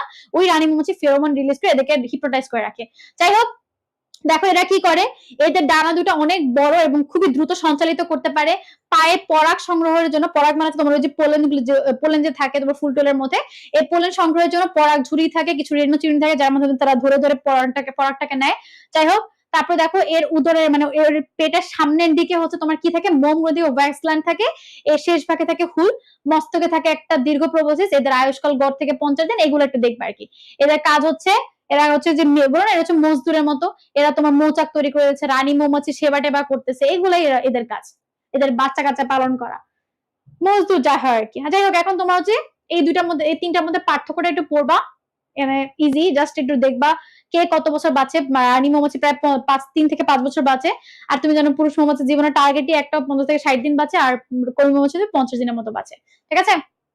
আচ্ছা, এরপর দেখো যে আমরা বলছিলাম রাজকীয় জেলি। রাজকীয় জেলিটা আমরা পড়ছি যে কোন জায়গা থেকে, তোমার ম্যান্ডিবুল এবং গলবিউল মানে ফ্যারিংস এর যে গ্রন্থিটা থাকে সেখান থেকে তোমার রাজকীয় জেলি বের হয়। তো রাজকীয় জেলের মধ্যে মেইনলি কি কি থাকে দেখো, ওর মধ্যে পানি থাকে 60 থেকে 70%, খুব ইম্পর্টেন্ট, এবং ওর মধ্যে প্রোটিন থাকে 12 to 15%। তাহলে পানি যেহেতু জেলি, এর মধ্যে অবশ্যই পানি বেশি থাকবে 70%, আর প্রোটিন থাকে 12 থেকে 15, লিপিড থাকে 3 থেকে 6%, চিনি থাকে 10 থেকে 16, ভিটামিন থাকে, লবণ থাকে, ভিটামিন থাকে 2 থেকে 3%। এর প্রত্যেকটা পার্সেন্টেজ তোমার জন্য খুবই খুবই ইম্পর্টেন্ট, ঠিক আছে। আচ্ছা, তারপরে প্রোটিন অ্যামিনো অ্যাসিড হয় এই জেলি ত্বকের পরিচর্যা ব্যবহৃত হয়। তুমি যদি কোনোভাবে ওই যে কর্মী মৌমাছিকে মেরে টেরে ওর থেকে হচ্ছে এই ইয়াটা বের করে আনতে পারো, এই যে রাজকীয় জেলটা বের করে তোমার স্কিনে লাগাইতে পারো, দেখবে তোমার স্কিন কেমনে গ্লো করে, কারণ ওর মধ্যে অনেক পরিমাণ প্রোটিন এবং অ্যামিনো অ্যাসিড থাকে। যাই হোক, এখন এই যে মৌমাছি সামাজিক সংগঠন তুমি বুঝছো আর কি, যে শ্রম বন্টনের মধ্যে, শ্রম বন্টনের মধ্যে আসলে আমার মনে হয় যে একটু নিষ্পেষিত করা হয়।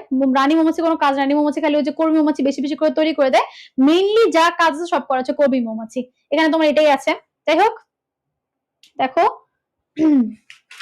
এখন আমরা দেখবো হচ্ছে আরেকটা জিনিস, জাস্ট আমাদের আজকে লাস্ট টপিক বলতে পারো। আমাদের এখানে অনেক কিছু দেওয়া আছে, আমাদের একটু দেখতে হবে ভাব বিনিময়টা।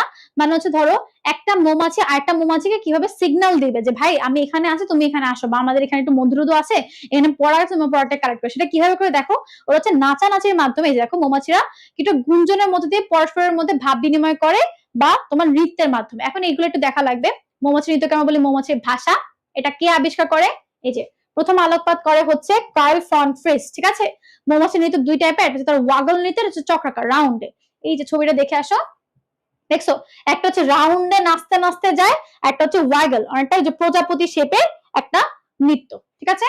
এই যে দেখো, এই নৃত্যের মাধ্যমে 100 মিটার দূরে, 100 মিটার থেকে কম দূরত্বে কোনো খাদ্যের উৎস থেকে অন্যান্য সদস্যকে সে হচ্ছে আকৃষ্ট করে, যে 100 ধরো হচ্ছে 60 মিটার দূরে একটা ইয়া পাইছে, একটা ফুল পাইছে, অনেক মজার একটা ফুল, তখন সে কি করে এই নাচানাচি করে অন্য মৌমাছিগুলোকে ডাকে যে ভাই আসো আসো, এখানে হচ্ছে মধু পাইছে, তোমরা সে কালেক্ট করে নিয়ে যাও। তাহলে দেখো এই যে ওয়াগলটা একটা চারের মতো দেখায়, আর যদি হচ্ছে এই যে হয়ে গেল, এই ওয়াগলের মাধ্যমে 150 মিটারের বেশি দূরত্বে সে আকৃষ্ট করতে পারে। তাহলে তুমি একটা জিনিস দেখবা যে আমরা যদি 100 মিটার থেকে কম ডিস্টেন্স থাকে, আমরা হচ্ছে রাউন্ডে ডান্স করবে, মৌমাছিগুলো রাউন্ডে ডান্স করবে। আর যদি 150 মিটারের বেশি দূরত্ব থাকে, তাহলে তোমার মৌমাছি কিভাবে ডান্স করবে, এই যে ওয়াগল নৃত্য করবে, একটা চারের মতো শেপ, ঠিক আছে, চারের মতো শেপে সে ডান্স করে করে ডাকবে যে 150 মিটার বেশি দূরত্বে এখানে আছে। জাস্ট তোমার এখানে এইটুকি, আর কিছু না। পরিষ্কার পরিচ্ছন্ন তুমি জানো যে হচ্ছে এদের দেহটা হচ্ছে কাইটিনময় থাকে, এই মরুটির মধ্যে কি কি থাকে, মধু থাকে, এগুলো একটু রিডিং দিলেই হবে, ঠিক আছে।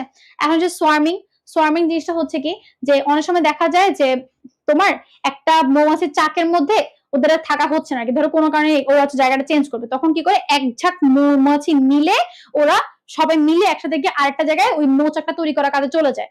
এই যে একটা জায়গা থেকে আরেকটা জায়গায় শিফট করতে থাকে, আমরা বলি হচ্ছে সোয়ার্মিং, ঠিক আছে।